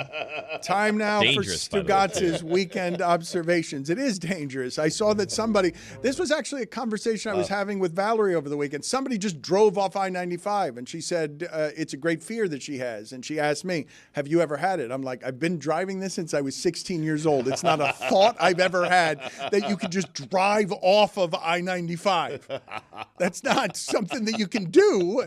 I didn't think, but somebody did it this weekend. And Rickenbacker Causeway would be even more dangerous to drive to your death. Let's start the weekend observation, shall we? It is time for Stugotz to share his game notes. No one in the media will tell you what happened better than my boy Stu. Weekend observations brought to you by Miller Lite. Great taste, just 96 calories, available for delivery. Can I make a bet on where you're going to start? I mean, let me just tell. I'm gonna write it down. Lock of the year. I'm gonna write it down. I'm gonna write it down, and then I will have it revealed at the end of this. Impossible to get wrong. Okay. I want to improvise, but I'm not going to do it because he deserves it. Okay, let's see what we got. Dan, how there are 32 better quarterbacks than him remains one of the biggest mysteries in all of sports. The leadership, the professionalism, the fire. And I'm not just talking about his red hair. After going 26 of 37 for 319 yards, 3 touchdowns, no interceptions, and leading his team to a 36-22 victory on the road.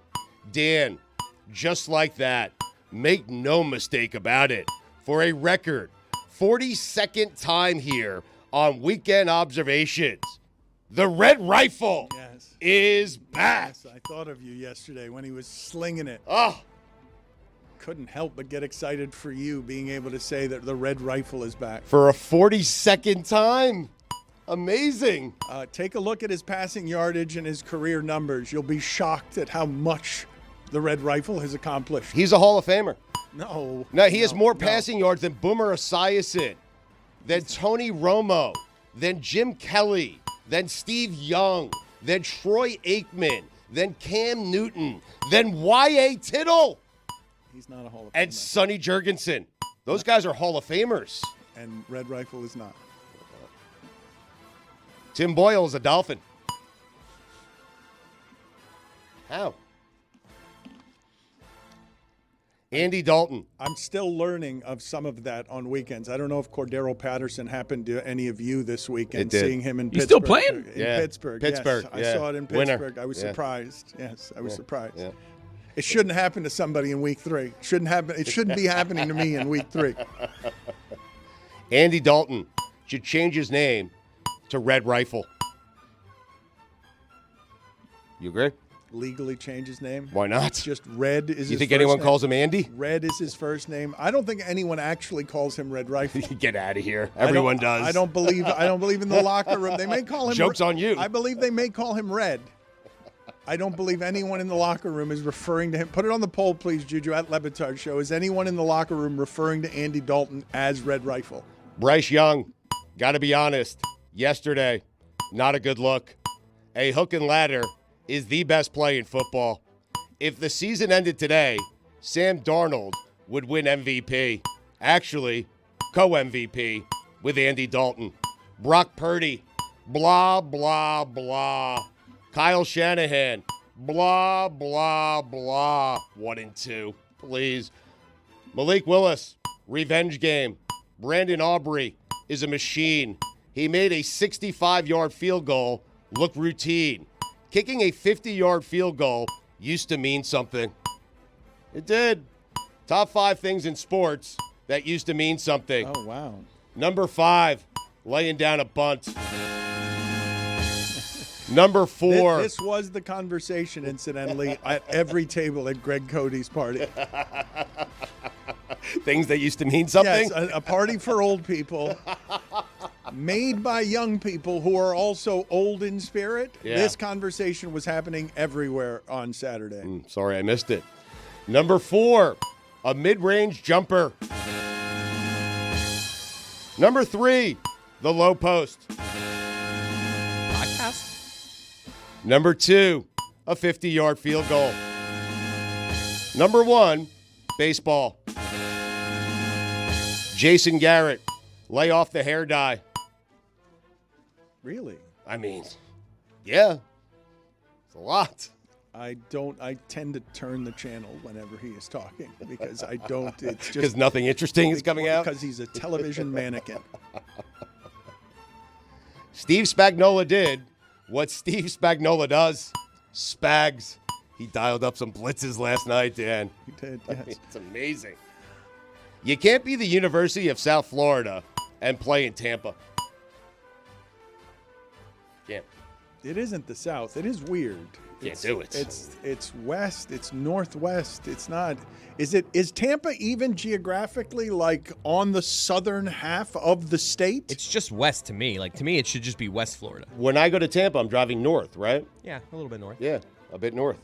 Very north. You're going. So I live in South Florida. And I'm driving north to get to the Not- University of South Florida. You're not a bit north. You're very north, but you're barely in South Florida. Right. So you agree. Good. I think I agree, though. I don't know if Tampa, Roy, geographically, do you believe that Tampa is, if we cut the state in half, would geographically Tampa be in the southern half of the state? They would have to be, would they not? For it to be the University of South Florida, it would have to be. Yeah, but yeah, it's definitely midway in Florida. Well, the other part is that if you go to the most northern parts of Florida, only bears live there. Human beings do not live in that gate. It's unpopulated. The entire Chris Felica, huh? It's south of Orlando.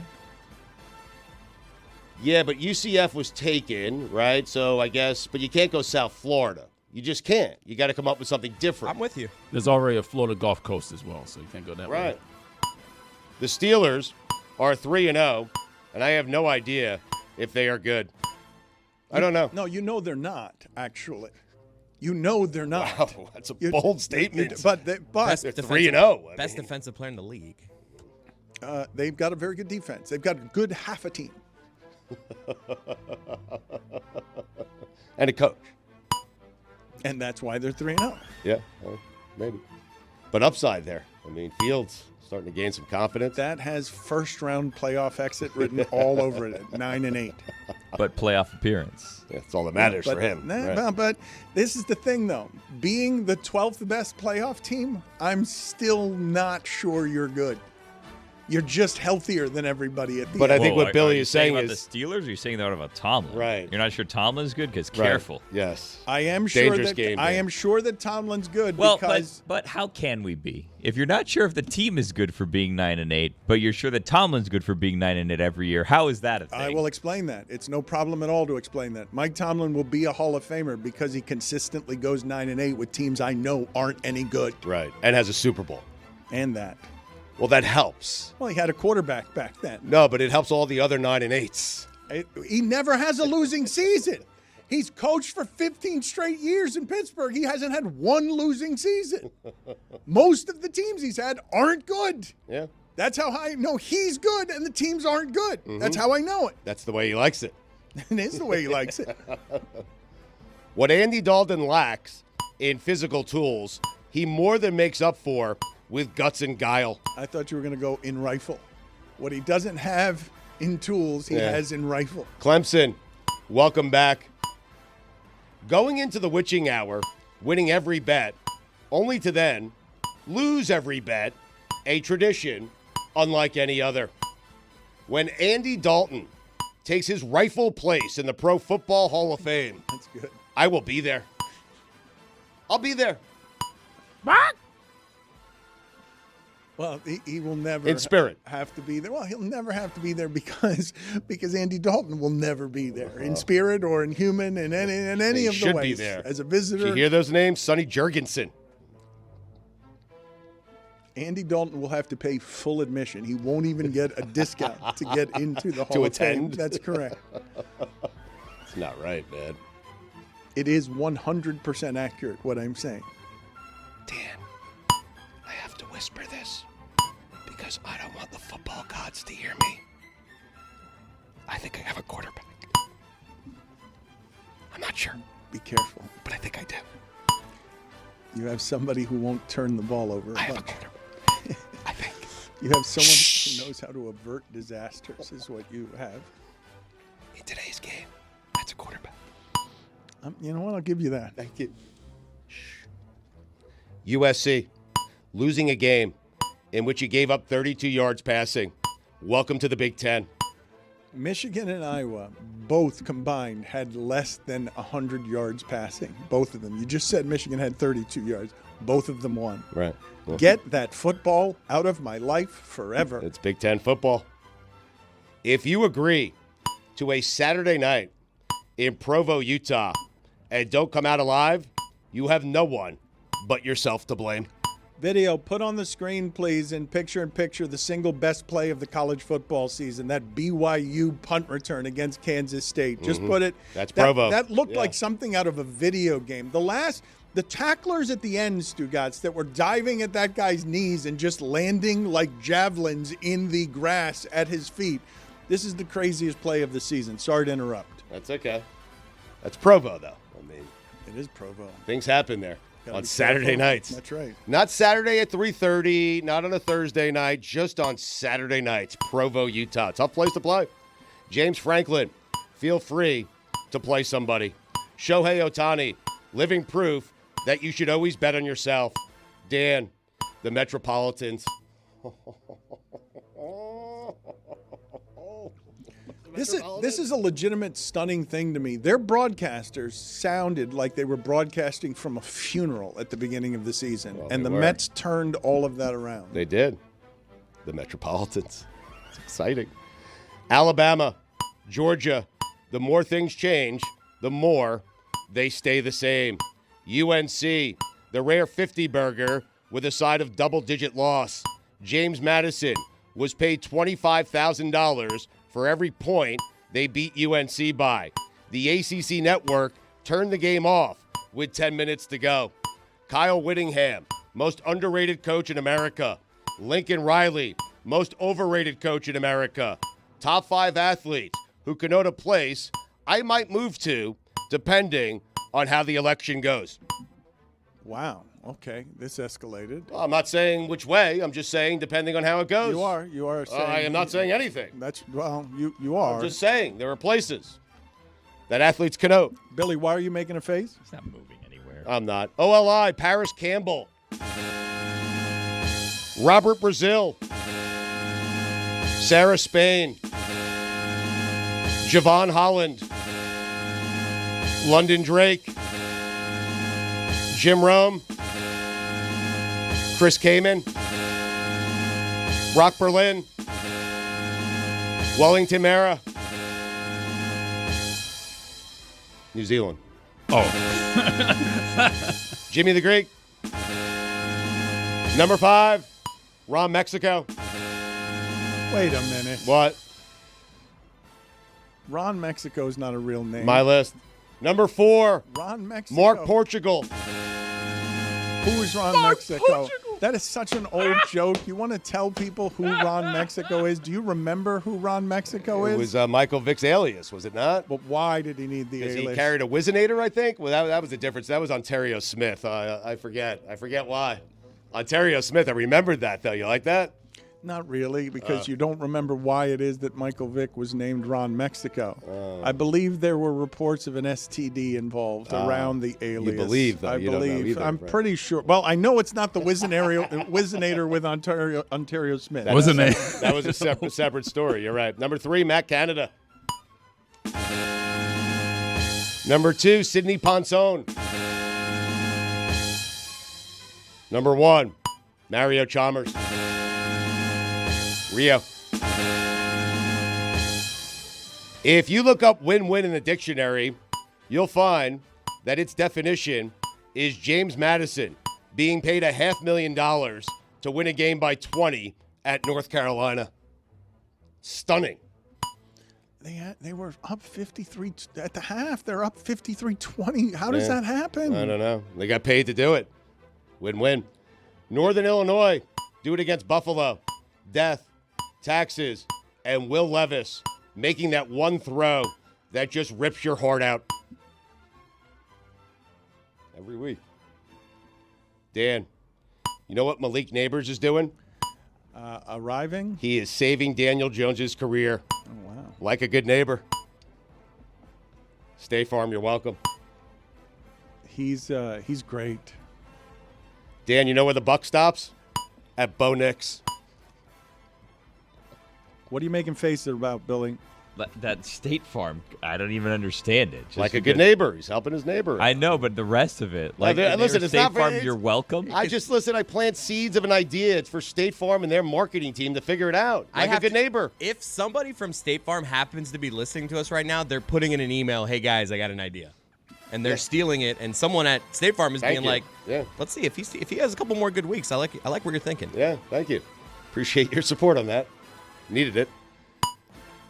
NFL coaches, listen in and listen good. Math lesson for you. 3 points is greater than no points. Nick Sirianni is really performing some kind of high wire act. It's crazy. I mean, Belichick is sniffing around there, and the guy doesn't care. Well, the one that's got to be happening today is Belichick in Dallas, right? Oh, yeah. Already happened.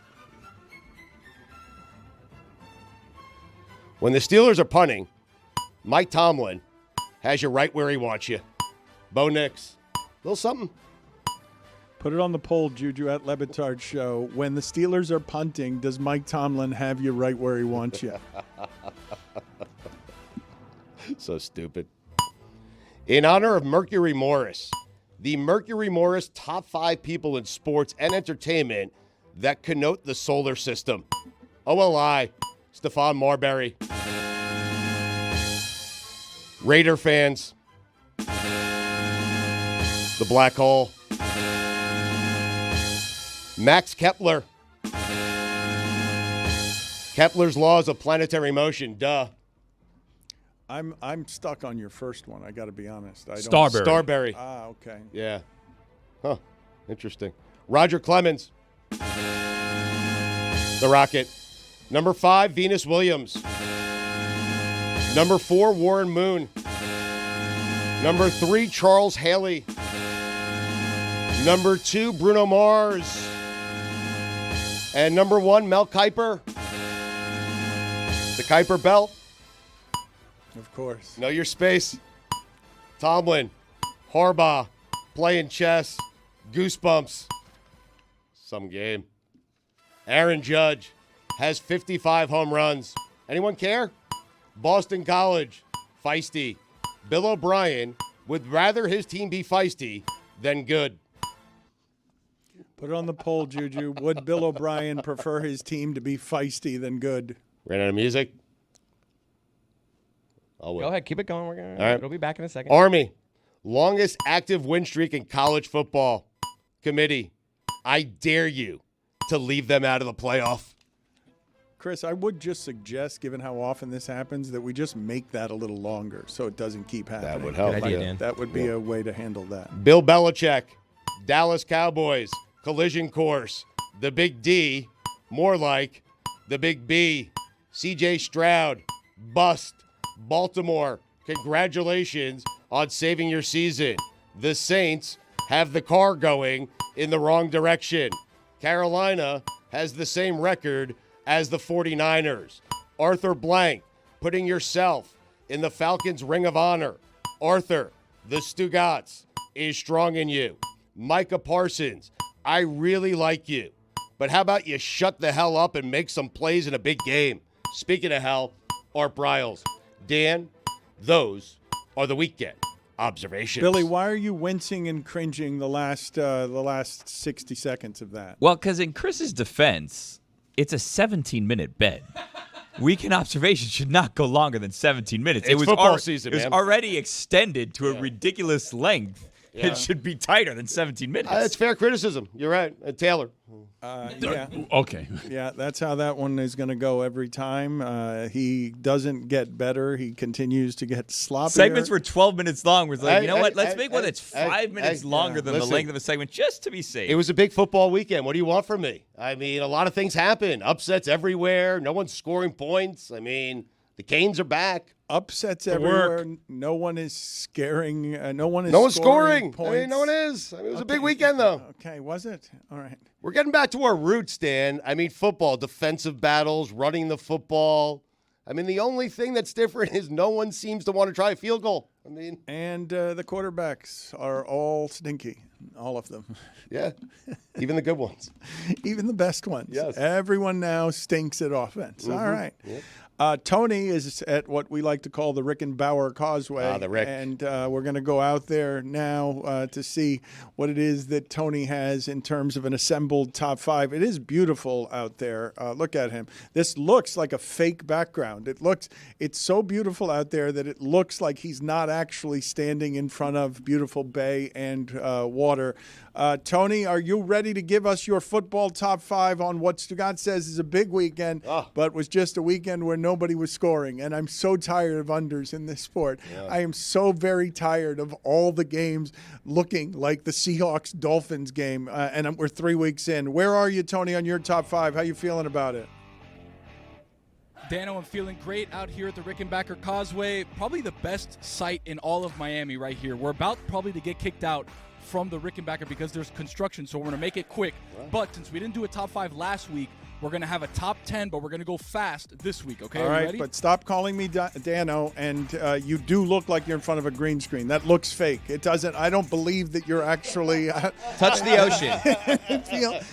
Prove it, Tony. Jump in. It doesn't seem real. Okay, you're not in front of a green screen. That looks more real now. Okay. All right. Yes. This shot's better than where. All right. Go ahead, Tony. Go back. All right, number 10. So Arthur Blank put himself into his own Ring of Honor. Okay, just want to make sure. Okay, well, we already did that Steve with Martin. Stugotz's weekend observations. That's all right. He's out at the Rick. He can't hear me. It's totally different when you do it from the Rickenbacker Causeway. Right, yeah. Number 9. I may have been slightly wrong about Anthony Richardson. He kind of stinks. One throw. Both of us. Both of you. One throw. And the guy throws a 70-yard pass off his back foot, and you guys are like, Canton. Number 8. Number 8, Justin Fields, eye emoji. No. You're what? just throwing a bunch of these out there just so you can be right. Is it too early on Will Levis? He looks good. No, come on. He does look good. No, yeah. I already ended Will Levis. I ended Will Levis last week. It's over. Number 7. Number 7, just like everyone had it through 3 weeks, Minnesota's the best team in football, and Sam Darnold is your MVP. That was also in weekend observations. Maybe we should have separated Is that these the Rick a little there? bit. Number 6. What does that mean? Number 6. Mahomes is playing sloppy. Kelsey is cooked. And they're starting a fullback who has a pet gator at running back. And yet, they're 3-0. Ah, the power of the zebras, Dan. I mean, that pass interference call was blatant. And then the one before that in the other game was terrible. And then, obviously, what happened with the Ravens, too. Chiefs are 3-0, but so are the zebras. Number 5. Zebras, I like that. Somebody has to do something about the injuries. I don't know what's happening here. There's way too many injuries in football. You have to stop playing the sport. I mean, That is the way to do it. Just stop playing on weekends. What happened? What do you mean what happened? Football This has happened. always What do you happened. mean? What do you mean? It's too hard on the human body, and they're broiling them in boiled water. What happened?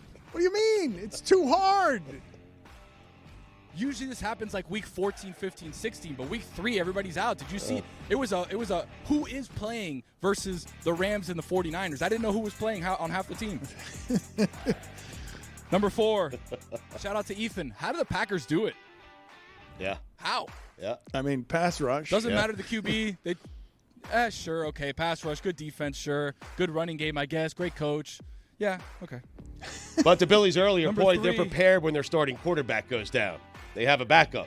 They do. Well, to your point, Malik Willis looked like he grew more in 2 games in Green Bay than he did in 2 years. They had in a plan. Tennessee. They brought Malik Willis in like 3 days ago.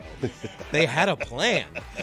Well, it's a plan. I mean, it's a plan. It Titans worked. cut him like 2 weeks ago. Yeah, well, 2-0 with them. Number 3, guys, I'm sorry. Miami Dolphins fans, welcome to another decade of irrelevance. Oh, in your face right there, Chris. In your face, Billy. He said another decade of irrelevance? My face. He's a Patriots fan. Like, have fun with Drake That's May. not true. I'm a man of the shield. Stop that. He's a Jags fan. He's a football. How's that one going for him, too? You picked the worst teams to follow. We're still waiting on that one. It's about the love of the game, Billy. You wouldn't understand. Number 2, Canales had the wherewithal to make sure his offense actually worked and prove to everyone that Bryce Young was the problem all along. Yep. Did you see him fired up walking into the locker room, Dan?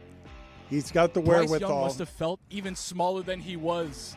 He must have felt 2 inches tall. Like, damn, I cannot believe Andy Dalton is the first passer to throw for 300 yards and 3 touchdowns in the NFL season, and they benched my ass. My bad. It was a timeout, not a bench. What It was the a bit timeout. you My just? bad. What was the bit you just He did? Did became you get small. short? He became small. Our That was video it. team has to Bryce be on Young the getting same. smaller. Yeah. Doing He You can't have squats. to get pan with you. down when he Right, does that. yeah, not out of the picture. He's doing Well, squats. no, but I'm disappearing though. Yeah, but I disappear though. That's how Right. Bryce Young To was. 2 He was inches. like, that was off the planned. elevator. He was like, hold on. He was like, okay, hold on. Let me. All right. Anyways, So that was the plan. number That was the 1. plan, yeah. That was the plan. Yeah, that Got was. it. Danny was on his phone. That's Good why one. he didn't get me. Yeah. Number 1. Your cameraman. Danny. Jones is Yeah. worried about the wrong. Just to be clear, your cameraman was on his phone, and so he wasn't following you, even though that was the plan. Just to be clear. Okay. Yeah. All right. Good. Anything goes with the Rick, Darren. Yes.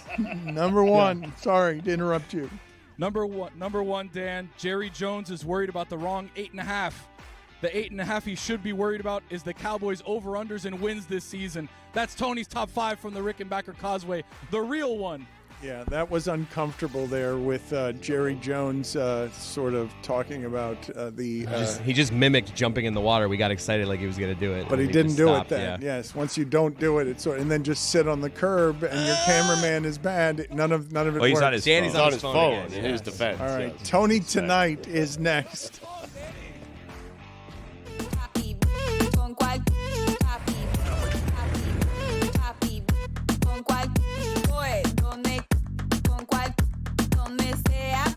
we're in the women's bathroom of Stevens Deli by Kush. And there's one reason. There's only one person that can join all three of us together in this very cramped bathroom, as you can see. It's this man right here, Walter Mercado.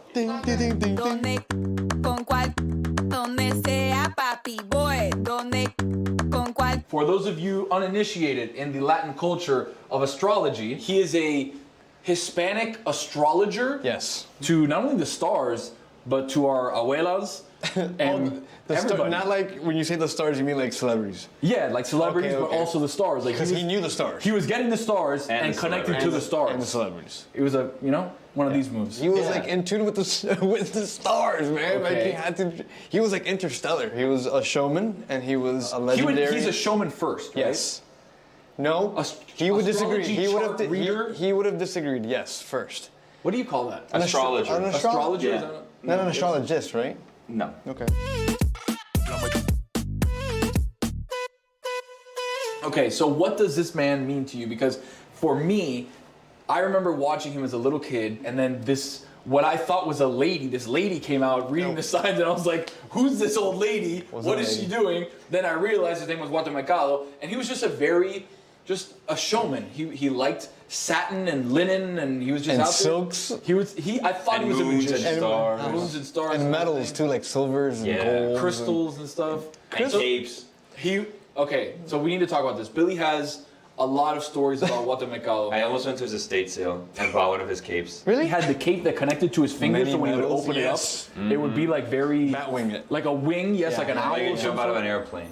Like the squirrel suits. Yeah. That you'd free dive off of. But like filled with like lavish metals and like more. jewels. I tried to get him on the show to pick football games for us. What happened? He died. I was so close. I was so close. He died is what happened. Sort of. So what do you mean sort of? Well, did he ever really die?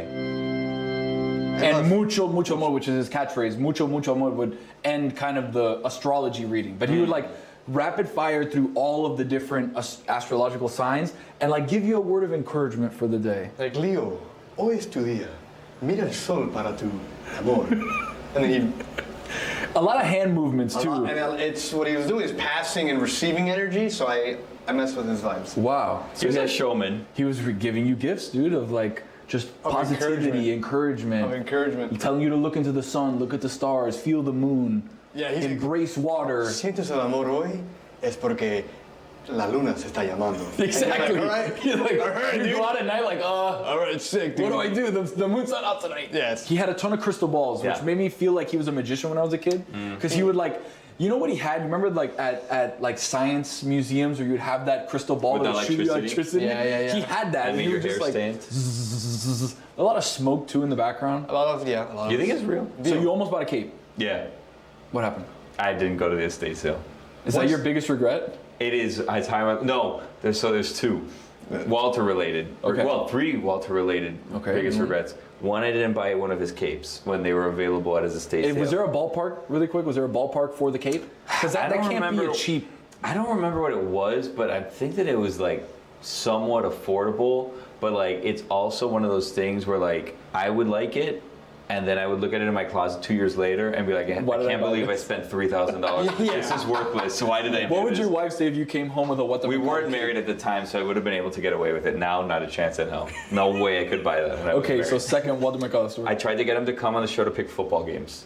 Which would have been electric. We were so close to making it happen so many times, and then he got sick. Global superstar. Yeah. Walter Mercado picking football games. It would have been the best. And then the third one, I was invited. They did a documentary on him, like Netflix did one, and I was invited. That's right. Mucho more, the show. I was invited to the premiere because I knew one of the people that worked on it, and I didn't go, and he was there. I was on vacation, and I came back, and then he was there. He was like he came out on a throne. They walked him on, and then he died like a month later.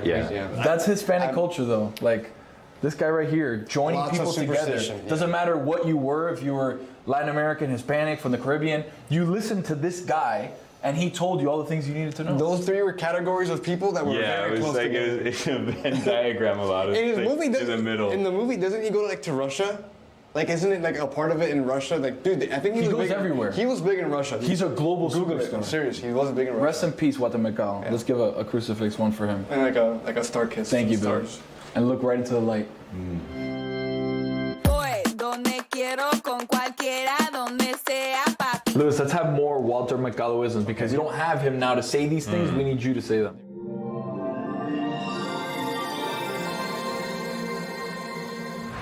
Tauro, hoy es el día de la Tierra. Responde a la llamada y mira el amor. Piscis, las estrellas ilumbran hoy para ti. Scorpio. Oh, Scorpio, mucho fuego. El olor del amor está en tu casa. El olor de tu amor. The smell of your love, dude. Guys, I think we can all agree there's only one man that can lure us into a women's bathroom. And it's this man right here, Walter McCullough. Rest in peace to an absolute legend. Because without him, we would not know where the stars, the moon, the sea, or anything was. Rest in peace, Walter McCullough.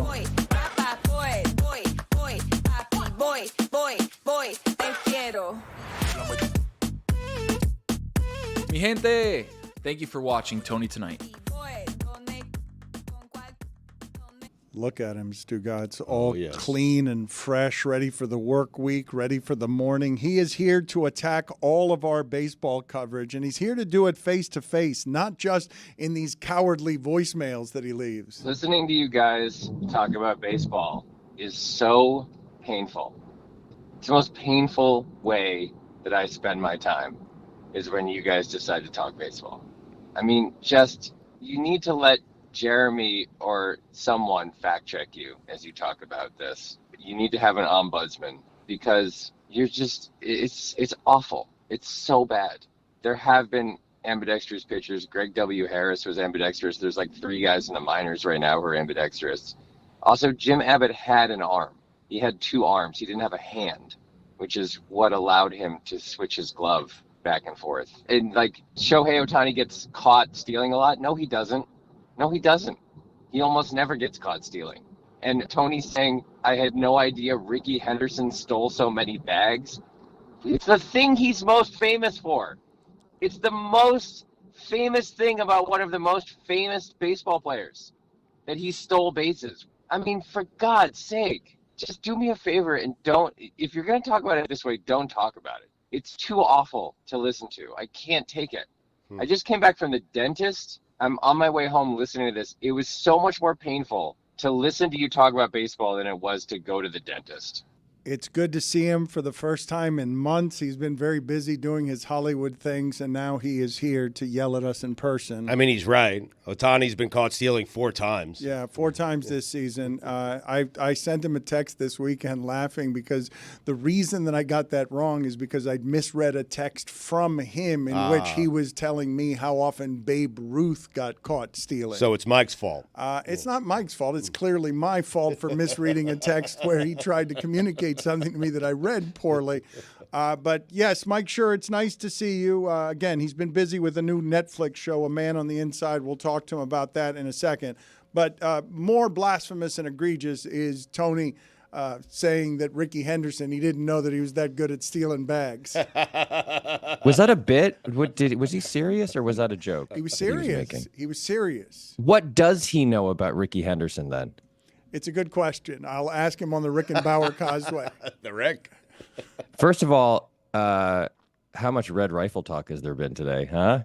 Get some red rifle talk in there? There's been a lot. By the way, Ricky Henderson leads Major League Baseball history in stolen bases by a lot. Yes. He's the only guy to have over 1,000 stolen bases. He's very good. Yes. We don't need to cover this again. This is for Tony, Dan. It's for Tony. For being so helpful in researching that. You got it. So, Mike, here's the thing with Andy Dalton. I said that Andy Dalton, 2 things. 1, Carolina's winning that division. No one supported me on that.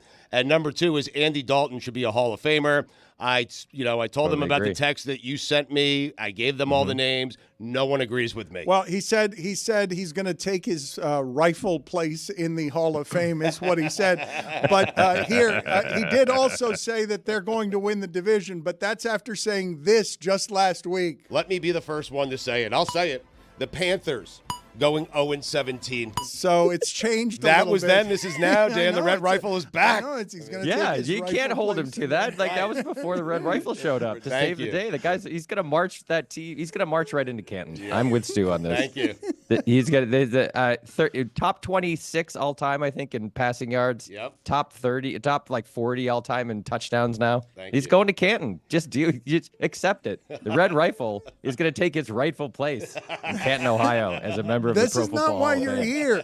You're not here to talk about the Red Rifle. You're supposed to be here to criticize our baseball coverage. Sorry, the Red Rifle takes precedence. Yes. When he's back as much as he is back, that's Yes. what I want to talk about. Yes. First of all, let me say this. Congratulations. I haven't had a chance to congratulate you all on your anniversary. 20 years. It's a very big deal. I started listening to the oral history. And, I thank God you guys are finally taking a moment to reflect upon and talk about yourselves. Because I really feel like that's something that's been missing from this show for the last 20 years. Let's dedicate, 52 hours over the next 26 weeks where you're just going to, for the first time ever, the show's going to really just think about and talk about itself. And I'm really happy about that. Wait, Mike has promised interpersonal strife coming up in some next episodes. Ooh. So, yes, there's going to be some soap opera. There's going to be dramatic new reporting in this. On what? On what? On us. Wait to see. All right. On ourselves, on navel gazing. But thank you for having me on. And for the record, the only reason that I sent you that voice message is because you screened my call. When I called you to yell at you and you didn't pick up. What am I supposed to do? I left you a message to tell you how truly terrible your baseball coverage is. And I'm happy that you're giving me the chance to yell at you face to face now. Yeah, pitch clock every Thursday. Mike Schur's solution to everything that plagues us is more Jeremy, which I think most people would disagree with. No, believe me, the last thing in the world, and this should show you how desperate this situation is. The last thing I want on the show is more Jeremy. I just need someone to be there who understands what baseball is and how it functions, so that if you decide to talk about it, and you're musing out loud about Jim Abbott and know nothing about Jim Abbott, and you're talking about how Ricky Henderson surprisingly was good at stealing bases, I need someone to be in that room to tell you how stupid you're being. And Jeremy is the best I got. Man. I thought it was a fair conversation. I was trying to engage with you on text, asking legitimately if you can be ambidextrous if you only have one hand. Yeah, that's not a salient point in the discussion about baseball and Jim Abbott. That's not in the top 50 of the most important things. Okay, well, you don't get who made you in charge of important things? Like, when did you become important? You things did by guy? being terrible at talking about this. I don't know what you want me to say. It's a legitimate question. Can you be ambidextrous if you only have one hand? It's a legitimate question. But it's not the question you should be asking when the level of baseball discussion is, hey, was Ricky Henderson good at stealing bases? Well, you know what? We have bigger crises Here's why I don't understand what I'm watching in baseball. Billy Gill went to a game last week expecting 2 home runs and a stolen base from a player and got twice that from a player in baseball who went 6 for 6 and had the greatest day anyone ever had. Shouldn't we be talking about that guy and not wondering whether you can technically be ambidextrous if you only have one hand? Isn't that a better topic of conversation? I'm not sure. What's more impressive, Shohei Ohtani doing everything he does or Jim Abbott doing what he did? What's more impressive? Shohei Ohtani. I disagree. Shohei Ohtani. No, it's not. Look, Jim Abbott is an incredible story. Also, Michigan guy, which is near and dear to my heart. When he was, I believe, at Michigan, or maybe when he was in the minors, there was a guy on third. The guy tried to steal home against him, thinking this guy only has one hand. I will be able to steal home. Abbott calmly saw him, flipped his glove under his right arm, and threw the guy out at home by like 40 feet. No one ever tried to steal home on him again that I know of. What he did was incredible. He threw a no-hitter. He was an excellent major league pitcher for a long time, only having one hand. That's an incredible Andy story. got 2 hits off of John Lieber. And he got 2 hits off of John Lieber. Yes, that's correct. It's an incredible story. But what Shohei Ohtani is doing is not only unprecedented in the history of baseball, it's you could argue is unprecedented in the history of sports, in the sense that the records he is beating and the way that he is beating these records is by like a higher percentage than anyone has ever beaten a kind of all-time famous record. He's doing things that it's at the point where I feel like we're all just lucky to be alive and watch him play. He has an incredible run in the last 4. This is my stat of the day. You want a stat of the day? Yeah, let's get the music ready for him. But I do want to just let the public know, and I don't know if this is going to get him in trouble with his bosses because of just the cavernous stupidity in it. Mike Schur is actively telling you that pitching a no-hitter with one hand is not impressive, not a very impressive thing. Obviously, very obviously not what I'm saying. It's exactly what incredibly you're saying. obviously I not can't what I'm believe saying. you would say that publicly, that it's not impressive. But let's play the stat of the day music. Start of the day, start of the day. It is your start of the day.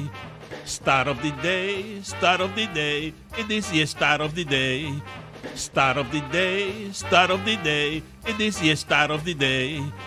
Start of the day, start of the day. It is your start of the day.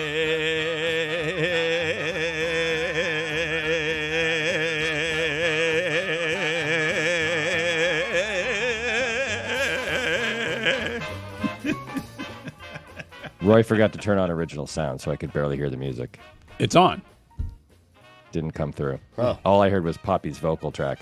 This is from OptaStats. In the last 4 games, Shohei Ohtani, 14 hits, 13 RBI, 6 stolen bases, 5 home runs. If every Major League Baseball player since 1920, which is when RBI were invented, took the best 4-game span of his career in each category separately, and then combined them into one, still no one could match that stat line. Wow. Yeah, he's pretty good. Here's a stat. Yeah. Do it in October. Do it with one hand. Yeah. He's never had the chance to. Right. He's going to That's play on in the him. postseason Yeah. for the first time. Right. Yeah, it's on him. Yeah, not on the Angels. It is. He's 53-55. There's only one other guy who's ever had in any season 52 homers and in any other season 52 stolen bases. That's Barry Bonds. There's only one guy who's even had 50 home runs and 50 stolen bases in any season. And that's Brady Anderson, of course, the legendary slugger Brady Anderson. That 1 year. Shohei's 53-55. He might get to 55-55, which is unthinkable. It's just unthinkable. Here's another thing. Everybody talks about Acuna's season last year. This is a popular little counter narrative now, that Acuna's season last year, 41-73, was actually better.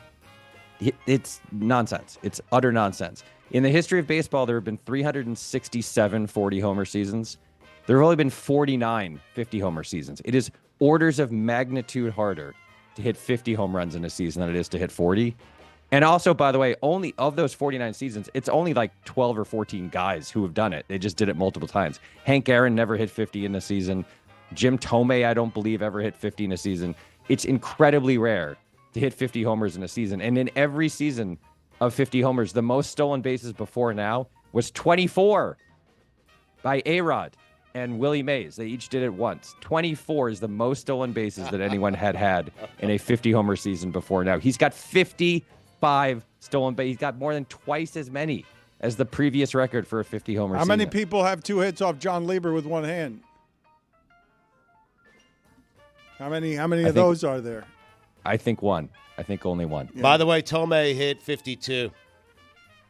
Did he really? Yeah, Good in for one him. season. Yeah. How many stolen bases did he have? It doesn't What was matter. his He hit ERA? 52. How many hands did he have? What was his ERA the season? 2 hands, 10 before? fingers. And... The thing about people that size who hit with that power is that they stop stealing bases because it's a silly thing to be doing. Right. It's a dumb play for everyone except him. Right. To answer, And to answer your question, Tomei had 1 stolen base that year. There you go. That's a stunner. I want to see highlights of that. I want to see the stolen base. Steal. The thing about hitting home runs, it also prevents you from being able to steal bases. Right. Yes. You're jogging. You're jogging from first to second. You're not running at top speed. Last night he had a walk-off grand slam to get to 40-40. He went 6 for 6 and had 17 total bases in the game where he got to 50-50. Last night he hit his 53rd home run to tie the game in the bottom of the 9th inning at Dodger Stadium before Mookie walked it off. It's not just that he's doing it with like maximum flair. Not that it's a whole lot incredible. of people are doing single game WAR, but didn't he have a better WAR in one game than Verdugo's had the whole season? Two crazy things about the WAR. Number one, he had .7 WAR in that one game, which is mind-boggling. And here's the craziest part of it. It's not the highest WAR he's ever had in a game, because he had a game a couple years ago where he threw 6 1/3 innings, struck out 10, gave up 2 hits and a run, and like went 3 for 3 with 2 homers and had 0.8 WAR. So he had 7.7 WAR in a game. It's not even his best game in terms of his value to his team. And yes, Verdugo has 0.6 WAR, I think, as of the other night on the season, and Shohei passed him in one game. Also, the entire White Sox team for the entire season has negative 2.6 WAR. So Ohtani had was worth 3.5 more wins to his team in that one game than everyone in the White Sox lineup combined has been for the entire season. I can't believe what it is that we're watching. But also, is Barry Bonds still someone who owns 10 seasons better than this one for Ohtani?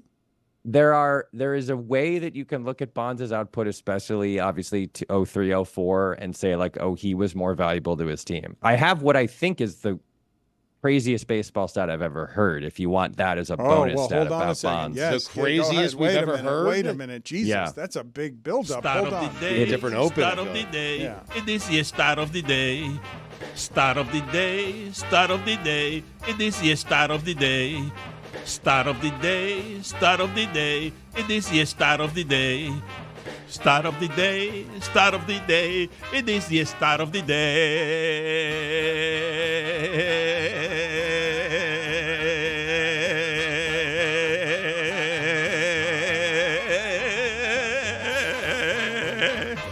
Mike Ryan is done with this segment. He says he'd like for you to go now. Yeah, I'm good. Don't care. We can actually pick this back up next time. Thanks for joining us. Imagine, if you will, a baseball player who in every single game for the entire season goes 2 for 5 with a single and a home run. Okay? Every single game. That player ends the year with 162 home runs, obviously a record. 324 hits, obviously a record. That player hits 400 for the season. That player would not have as high an OPS as Barry Bonds had in the year 2004. I just don't believe that. I think that's not true. It is 100% true. But that doesn't make sense. It does not make sense, and it's also true. Mike, A Man on the Inside, the new show for Netflix, Ted Danson. He's a mole. He's at a retirement home that's suspected of elder abuse. It's based on a true story. Is this dark comedy? Yes, it is a comedy, and I wouldn't say it's dark. I would say it's emotional, but it's not dark. I mean, suspected of elder abuse? No, it's suspected of stealing, essentially, technically elder abuse, yes, but stealing jewelry from one of the residents. So a private investigator hires a man to go undercover in the old folks' home and investigate the crime. Ted Danson plays that character. It's based on a documentary called The Mole Agent that was nominated for an Oscar a couple of years ago. It's a wonderful documentary. I recommend everybody watch it. And it comes out in November on Netflix. Are you excited? Is it great? Do you know when your stuff? I'm very excited. Do you know when your stuff is great? Do you always think it's going to be great? How does that work for you? I never know how it's going to be received, but I know that I'm proud of it. I think it turned out really well. Ted is wonderful. The supporting cast is great. Stephanie Beatriz from Brooklyn Nine-Nine is in it, and Mary Elizabeth Ellis from It's Always Sunny, and a lot of great. Sally Struthers is in it. Stephen McKinley Henderson, who is wonderful. There's a lot of great actors in it. I think it turned out really well. It'll be on Netflix in November. If you thought it was going to be bad, would you tell us? Probably not, I guess. I don't know. That's a strange question. Is it good? It is a a strange question. It is, right. Yeah, it is. Also, Billy, where were you in this baseball conversation? You really let me down. Were you not in the studio? I wasn't. No, I was prepping. Well, you gotta fight your way in there when they start talking about baseball. I just need someone in there to know what they're talking about. See you later, Mike. Nice seeing you again. Sally Struthers. That was a bit of an upset. I have not heard that name in a long time. She's wonderful. She's great. She's fantastic at the show. Would you say if she wasn't? Would you say if she wasn't? Yes. In this case, yes, I would tell you. I don't believe you. Okay. Again, that is Mike Schur. So very brave to be unimpressed by Jim Abbott and all of the things that he did with one hand. Thank you, Mike.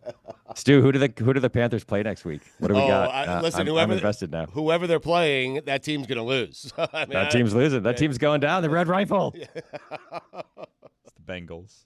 This audience, Stugotz, has been very patient with us, and over the last few years, we've been trading some audio numbers here in order to try and also become a video enterprise, and we are now on in more places than we've ever been. You can catch us on Peacock and the NBC Sports Fast channel Monday through Friday, 12 to 3 p.m. Eastern. We're on YouTube. We're on Max. We're on the DraftKings Network from Monday to Friday, 11 to 2 p.m. Eastern. And for your podcast needs, it's Apple, Spotify, Amazon Music, and Sirius XM Channel 85. We are doing more and more projects as part of that, and one of those is the aforementioned oral history that Mike Schur was making fun of. But, Mike, we've got more of that coming out, and you just softened us up in the first one. You rubbed our bellies a little bit. You've got the soap opera drama coming up soon. Yeah, episode 2 gets a little bit more into that. Episode 2 will highlight the change in ownership for the first time. We've undergone a couple of different regimes, and this is the first regime change, but I'm really thrilled with all the feedback that I got. Very helpful. If you also thought that your car hit something because of that transition sound, please let me know. That was one of the pieces of feedback that I got, so maybe we change that, but generally positive, and it was nice to have something that was so well received.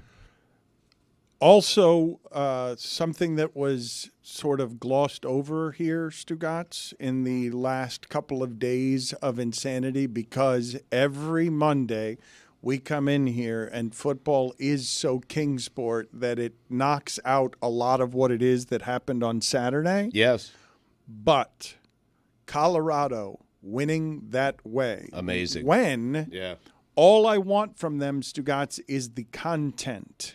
That is not a very good football team, wheezing and struggling to get past Baylor that way, needing a Hail Mary, having a perfectly executed Hail Mary pass. I don't know if that pick in the secondary was on purpose or not, but the way that a Hail Mary is never open in that situation. That one was open. Happened because of the design of the play, and I don't know if those players were meant to collide into each other or not. That's just Pat Shurmur ball right there. But it was a perfectly executed Hail Mary, and then Travis Hunter, because they're not any good at defense, ends up causing the fumble at the 1-yard line.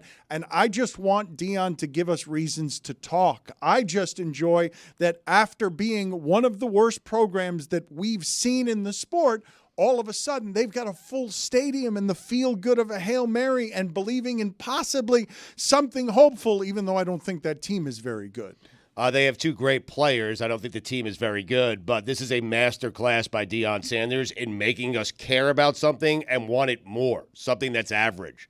Like something that's average. He has made us care about something that is average. I'm not certain it's any good. The two players are great. The team, not certain, but I want to see more because of Deion Sanders.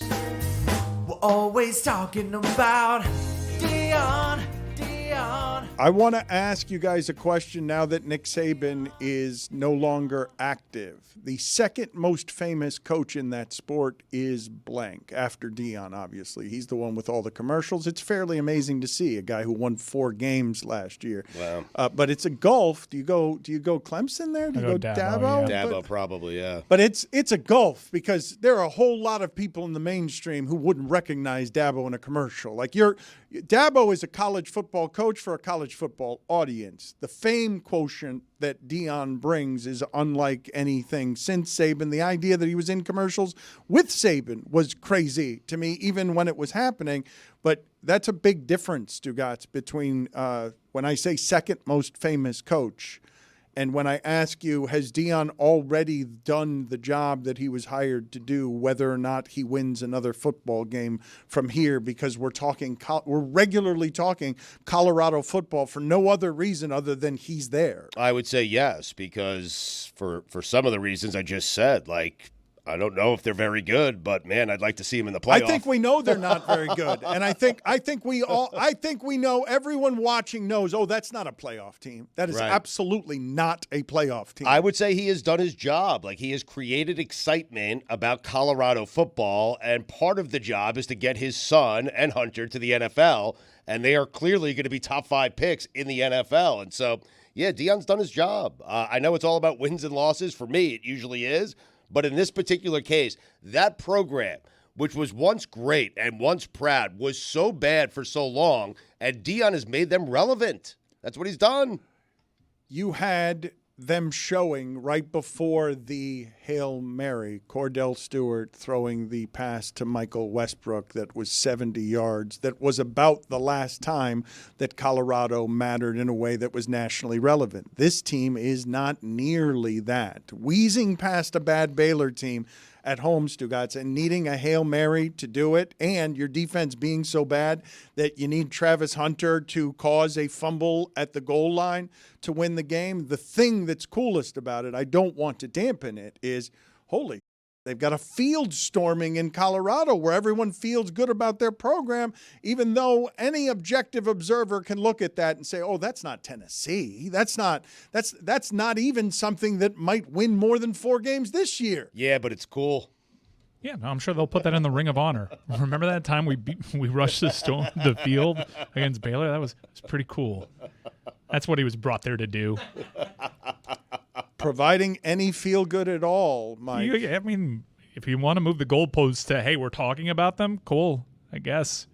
I mean, Jason Candle won a Mississippi State by like 40 2 weeks ago. We didn't talk about him. You know, it's just, yeah, we're always going to talk about Deion Sanders. I actually watched Colorado knowing that those 2 players are supremely talented. Great job getting them. I'm actually worried about Colorado when those guys aren't there, because those guys are legitimately the reasons why they are going to win games based on talent, and it hasn't worked out. Now, transfer portal may change everything, but who's behind those guys? Who's next? Like, what is going to happen to this team when they don't have those guys? You have Deion staying there when those guys leave? No, my hot take is that this is Deion's last year in Colorado. I mean, that's not such a hot take. I think most of us think that he's going to leave as soon as they do. Where's he going?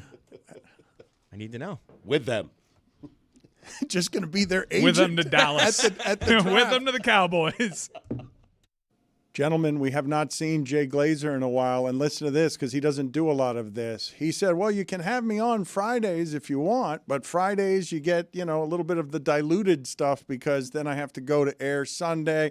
But if you get me on Mondays, that's when you get the hot fire. And so there he is. Jay Glazer is with us on Mondays because he's like, he's ready to go. Are you guys fired up or properly fired up? Are you ready for Monday Jay Glazer, which is a lot different than Friday Jay Glazer?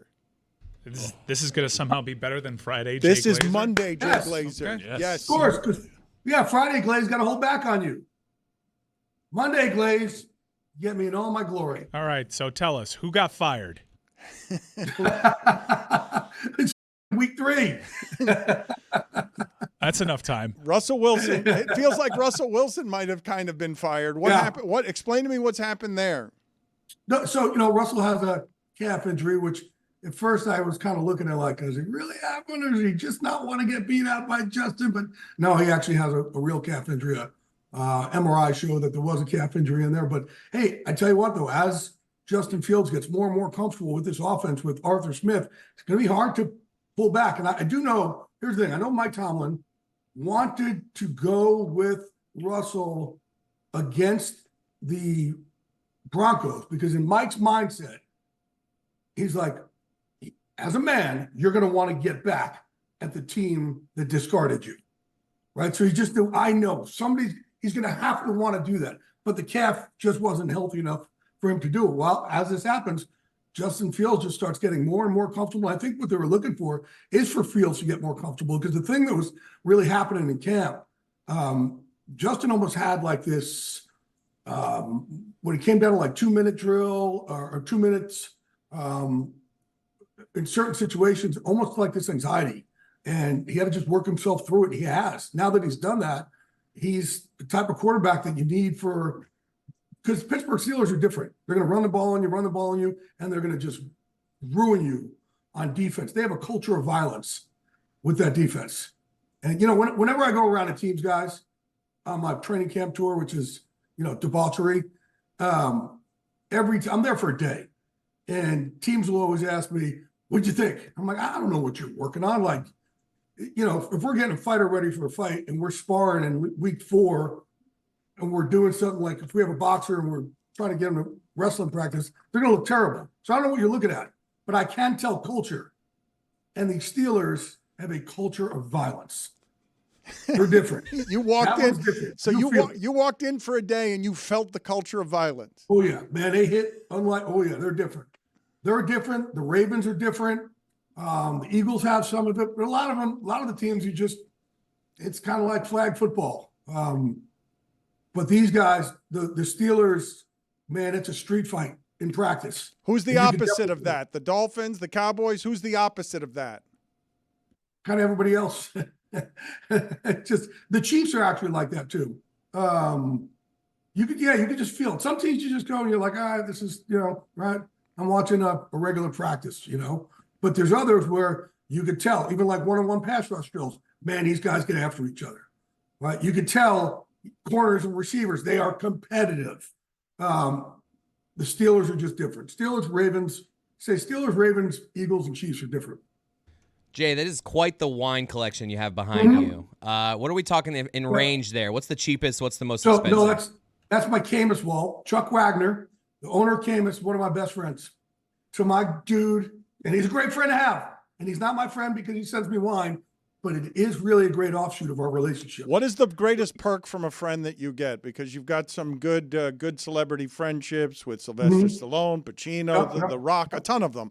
Like, what is the greatest of the perks that comes? Right there. Oh, that's right the there. best one? That Camus wall, yeah. I just got another 16 cases last week of this. Wait, hold on a second. Okay. This right here. This Camus 50 right here. Oh my God. 50th anniversary of Camus. It is, it's ridiculous. Yes, it is ridiculous. I sleep with him. He's fantastic. I just got some special selects of Camus 50, but The Rock sends me Terramana, which I love. I'm a big tequila guy. So I get that. That's pretty cool. What else is some good friend? Brett Michaels comes to the house and plays guitar for us and sings on Thursday Night Football. That's pretty cool. That is pretty good. Got my own laugh track, my own soundtrack. That's not bad, right? What kind of songs is Brett Michaels playing? I don't imagine him being a cappella Every on a Rose. Thursday night. No, Every Rose. He sings "Knocking on Heaven's Door" last time. He did "Sweet Home Alabama." It's good. It's good. In commercial break, it's fun. How are you on tasting wines? Are you anywhere close to being a sommelier? No. No? I'm a cork dork. That's what I call myself. You I just used collect to own a corks. South African wine company back in the day. In the 90s, when I was broke, when I was making my $9,500 a year, we had an inn at a winery called Bellingham. And I was like all in, and I was trying to sell wine. So I'd go do New York One TV. And then I would, for like giant jet hits. And then I would go try and sell wine in New York. And Strahan and Kurt Menefee would show up to support me. And people would be like, and the wines were like $8. And you would see people like, why is the Giants kid selling us wine? The more you could do when you're broke, Jay, I imagine you're subject to quite a few vent sessions on Sunday evening during the network game. Is there one thing that people around the league were venting more about than others? Was it the general lack of offense in the league, or was it that Kansas City gets the benefit of all these calls despite being really loud and obnoxious the one time it didn't go for them? It's interesting because I usually don't call my friends when they win. I'll call all my friends who lose. Because no one else does, and I think that's what you should do as a friend, is kind of run to them when they're hurting. Everybody wants to be up their ass when you win. No, usually when teams lose, sometimes you hear about the refs, but more than not, they definitely put it on themselves. A lot more than you got to stick about where they didn't do it right, or if the players were just they just wussed out. They're better than this. They would. We know we got to make these guys win their one-on-ones, and I did get one message yesterday about the Eagles saying, Nick knows to kick from now on. Except from 61 yards when the game was close. Like there was some bad decision making in that game. Did anyone have the Sam Darnold thing, Jay, before the season? It seems to me the Vikings feel, I know it's just 3 games, but they feel better than that 13-4 team or whatever that was winning all one-score games. It's interesting. We were in our green room yesterday, and we had a kind of a little thing of, man, if you had quarterback, who would you send him to? And it was either Kevin O'Connell or Matt LaFleur, because look what he's doing with Malik Willis, or Sean McVay, who I think Sean McVay had a lot to do with Baker Mayfield's turnaround, just that short time he was with him. But who would you give? And it was just those three, obviously. Kyle Shanahan would be great, but then they kind of all came back to Kevin O'Connell. Man, if I had a young Jimmy Johnson, I think I'd send him to Kevin. Howie said probably send him to LaFleur, but there's a pretty good little debate that we had in there. Who would you guys do if you had a young quarterback? Who would you guys? As of a month ago, I think some people would have liked McDaniel, but some the last game or every time Tua leaves, all of a sudden Billy and Chris turn on McDaniel. Right, but also again, look at McVay, what he did with Baker Mayfield, and they beat somebody. They had like 48 points in the game with him. I thought Shanahan was the guy here. I thought Shanahan was the one that universally was considered the guy there. And he is, look what he's done with Brock Purdy. We can't take that away. We can't just say, oh, it's Brock Purdy. He's done that with Brock Purdy. But Kevin O'Connell, what he did last year with Dobbs, what he did this year with Sam Darnold. I mean, Kevin O'Connell. And then again, look what LaFleur has done with Jordan Love and with Malik Willis. Malik Willis came to him and his footwork was awful. His technique was awful, and just a couple weeks, he's been able to right a lot of the wrongs in his game and certainly take his confidence to the next level. What did you make of Jerry Jones saying we couldn't afford him, of Derrick Henry, and in general that the Cowboys can't stop the run or run the football? Yeah, I didn't understand why they let Pollard go, why they didn't go after a guy like Derrick Henry. I think they could have afforded him. I think they could have turned. Well, here's the thing. Don't say you're all in and then say that we can't afford something like that. The two don't fit together, right? They don't fit. So I think it was certainly, the way they looked at it this year, they didn't really stack the deck for Mike McCarthy. Well, I still think has done a really good job considering, they lost a ton of players and obviously losing a guy like Dan Quinn. I think they tried to overconfidence themselves. That's probably not a term, obviously, but like convince themselves, hey, we lost Dan Quinn, we got Mike Zimmer, no problem. That's a huge problem. Dan Quinn is as good as they get in this league when it comes to putting square pegs in square holes on defense. And they're kind of wondering right now, man, why can't we stop anybody? That's a huge. And here's the thing. I don't think they're still confident yet in the Zimmer is a great defensive coach.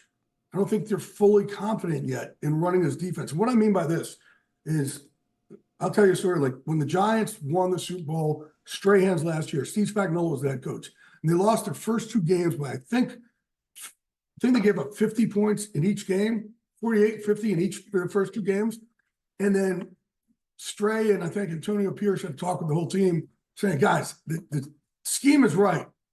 We have to believe in it. We can't believe in it 90%. We got to go all in. And if we believe in 100%, we'll be in the right place at the right time. And they did. And then their defense, took them all the way to a Super Bowl. And I think it's the same thing here with Zim's defense. They know, okay, the scheme, here it is. We have to have confidence that everyone's going to be in the right place at the right time. I just don't think they have that confidence yet. 90 seconds or less here, and we've talked before. He's the host of the Unbreakable podcast. He's the author of the book Unbreakable, How I Turned My Depression and Anxiety into Motivation, and you can too. Your thoughts on Adrian Wojnarowski, Woj, deciding out of nowhere to retire? Yeah. Oh, you and I have talked about it, man. This job is, it does a lot to your life. And, you and I both talked about trying to compartmentalize for our mental health in this. And I was texting with Woj the other day and just saying, man, I'm so happy for you that you went out on your terms. But I want people to understand this job, it has ruined every relationship I've ever had until now. I just got married in May, my beautiful Rosie.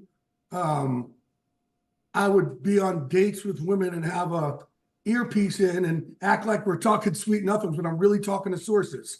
You can't have a relationship. I'd be at my kid's soccer game, refereeing when he's 8 years old, on the phone, trying to get scoops. This job is not conducive to having any sort of relationship or any other life. And then you have the pressure where the job has changed, where I'd like to break huge bombs also myself, right? They call them Woj bombs. We used to call them Glazer. But now it's the moment you break something, who could tweet out faster or more or get more people to tweet for you? And that's not what we signed up for. Woj didn't sign up for it. I didn't sign up for it. Schefter didn't sign up for it. We signed to break stories, not for it to all get stolen in 15 seconds. So the job is different than it used to be. That's where now I just try and focus on dropping the biggest news I can on Sundays. And then you see it there and you know it hasn't been stolen. But the job's, it's changed. And there's a lot of pressure in this job, more than people realize. It is nice to see you again, insider for Fox NFL Sundays. He'll be on with us throughout the season. Again, host of the Unbreakable podcast and the author of the book Unbreakable, How I Turned My Depression and Anxiety into Motivation, and you can too. Jay, nice seeing you again. Always nice seeing you. Thank you for returning and spending this time with us, sir. Always. You're my fam. I need my teams. You know that. I mean, if you want to put the tweet up there, we can. Liv Moss tweet, guys, from BYU. No, it wasn't the Dave Navarro thing. It's this guy promising to shove a 5-layer burrito up his ass. All right. We might as well do that. This just happened during the Jay Glazer segment because Jay Glazer said something about something being up his ass, and I whispered to Mike in the talkback, I'm like, Mike, didn't you have a story you were dying to get to about somebody trying to put a 5-layer burrito up their ass? And you know what his response to me was? That's a college football story, Dan. I can't put that here. That's not a professional football story. So here it is. Here's the space for you to get to the story now that we're in a pro football free zone and we're in college football I need land. all the details, please. All right, so I'll give them to you. We've seen Big 12 After Dark try to replace Pac-12 After Dark, and it was electric. We got the Baylor, Colorado, Hail Mary situation. By the way, Miami's going to be playing 10:30 p.m. Eastern at Cal in 2 weeks. So Miami gets to help fill the void of Pac-12 After Dark. But one of the late-night games was Kansas State going to Provo. You don't do that. Just don't go into Provo. Going into Provo on Saturday night and getting blown out. Before that game, though, this is really in vogue. Can they put up on the screen again Parker Kingston and that return of a punt? Because it is the best play in college football this year. And I know it's not as good as the burrito up the butt, but continue. This was Devin Hester like this return. Only if Devin Hester was a really tiny white guy in front of a bunch of Mormons. It's totally insane. It's about as far as you can run on a football field geographically. He covered basically almost all of the yardage except his own end zone. So, like, the still from BYU's official social media accounts was that picture with his arms outstretched in the end zone with the sub-headline, Liv Moss. And if you didn't have the context, like, why are we doing a Taco Bell tagline?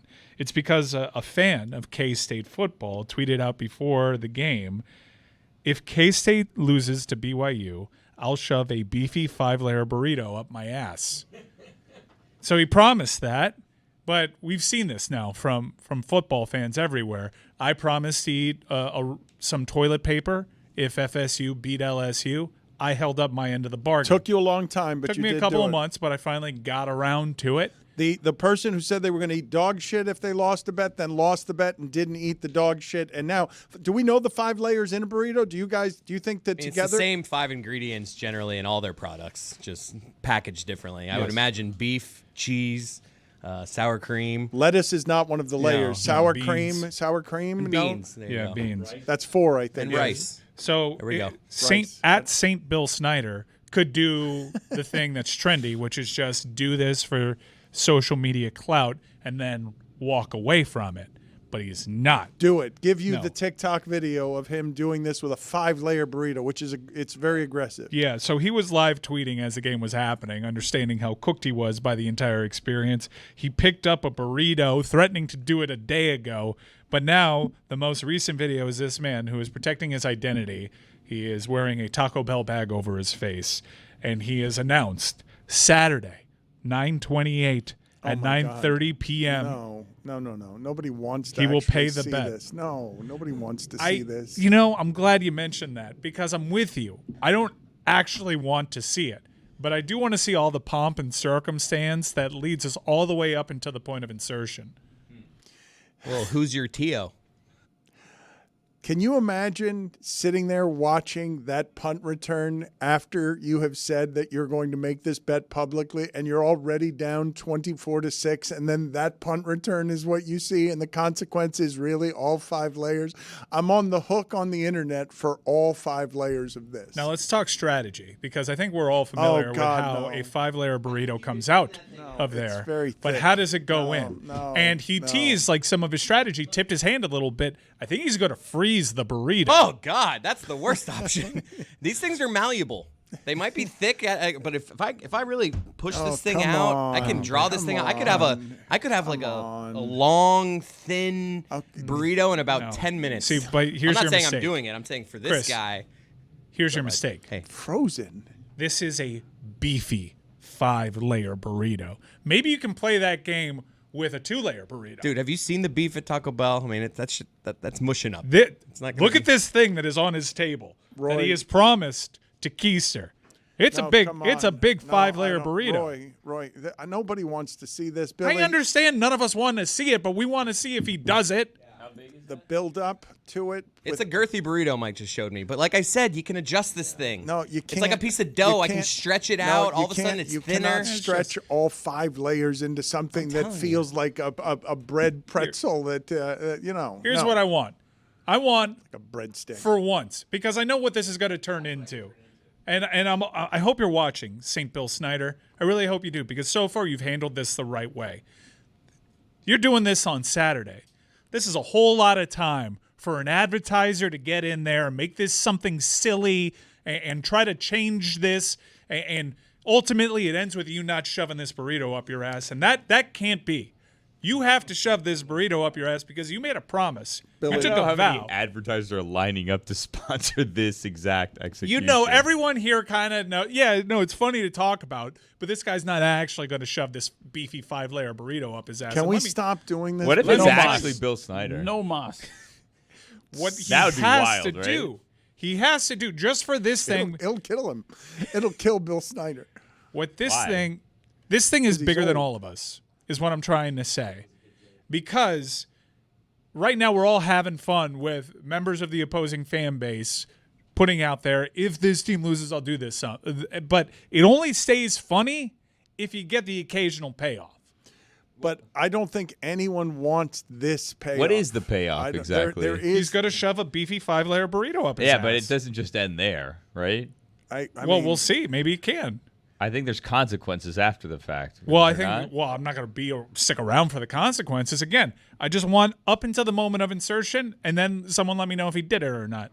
But he needs to do it. You need a notary, though, to make sure that, like, you don't want to see it, but you need it notarized. You don't get the social media clout without the payoff. That's what happened to the dog shit FSU guy. And he's still around on Twitter tweeting and all that stuff. No.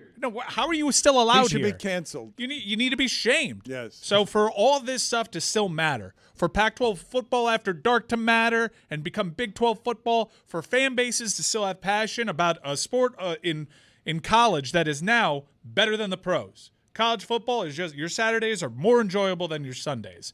For it to stay that way, this dude needs to shove this beefy 5-layer burrito up his butt. This is not the It needs. qualifier. Yes, it has to happen. It has to happen. That's not what's going to make We need integrity. college football proof certified better than pro football. Well, I know it won't help it if he just decides to not do this. The irony is that on Saturday night around 2 a.m., I had one of those burritos coming out of my ass. Is that the irony? I don't think you know what irony is. Why does your Also, voice sound like Why this did your again? voice? Did you just keister a 5-layer burrito because you haven't been eating? What happened there? How do you not hear it yourself? How do you not hear it and go?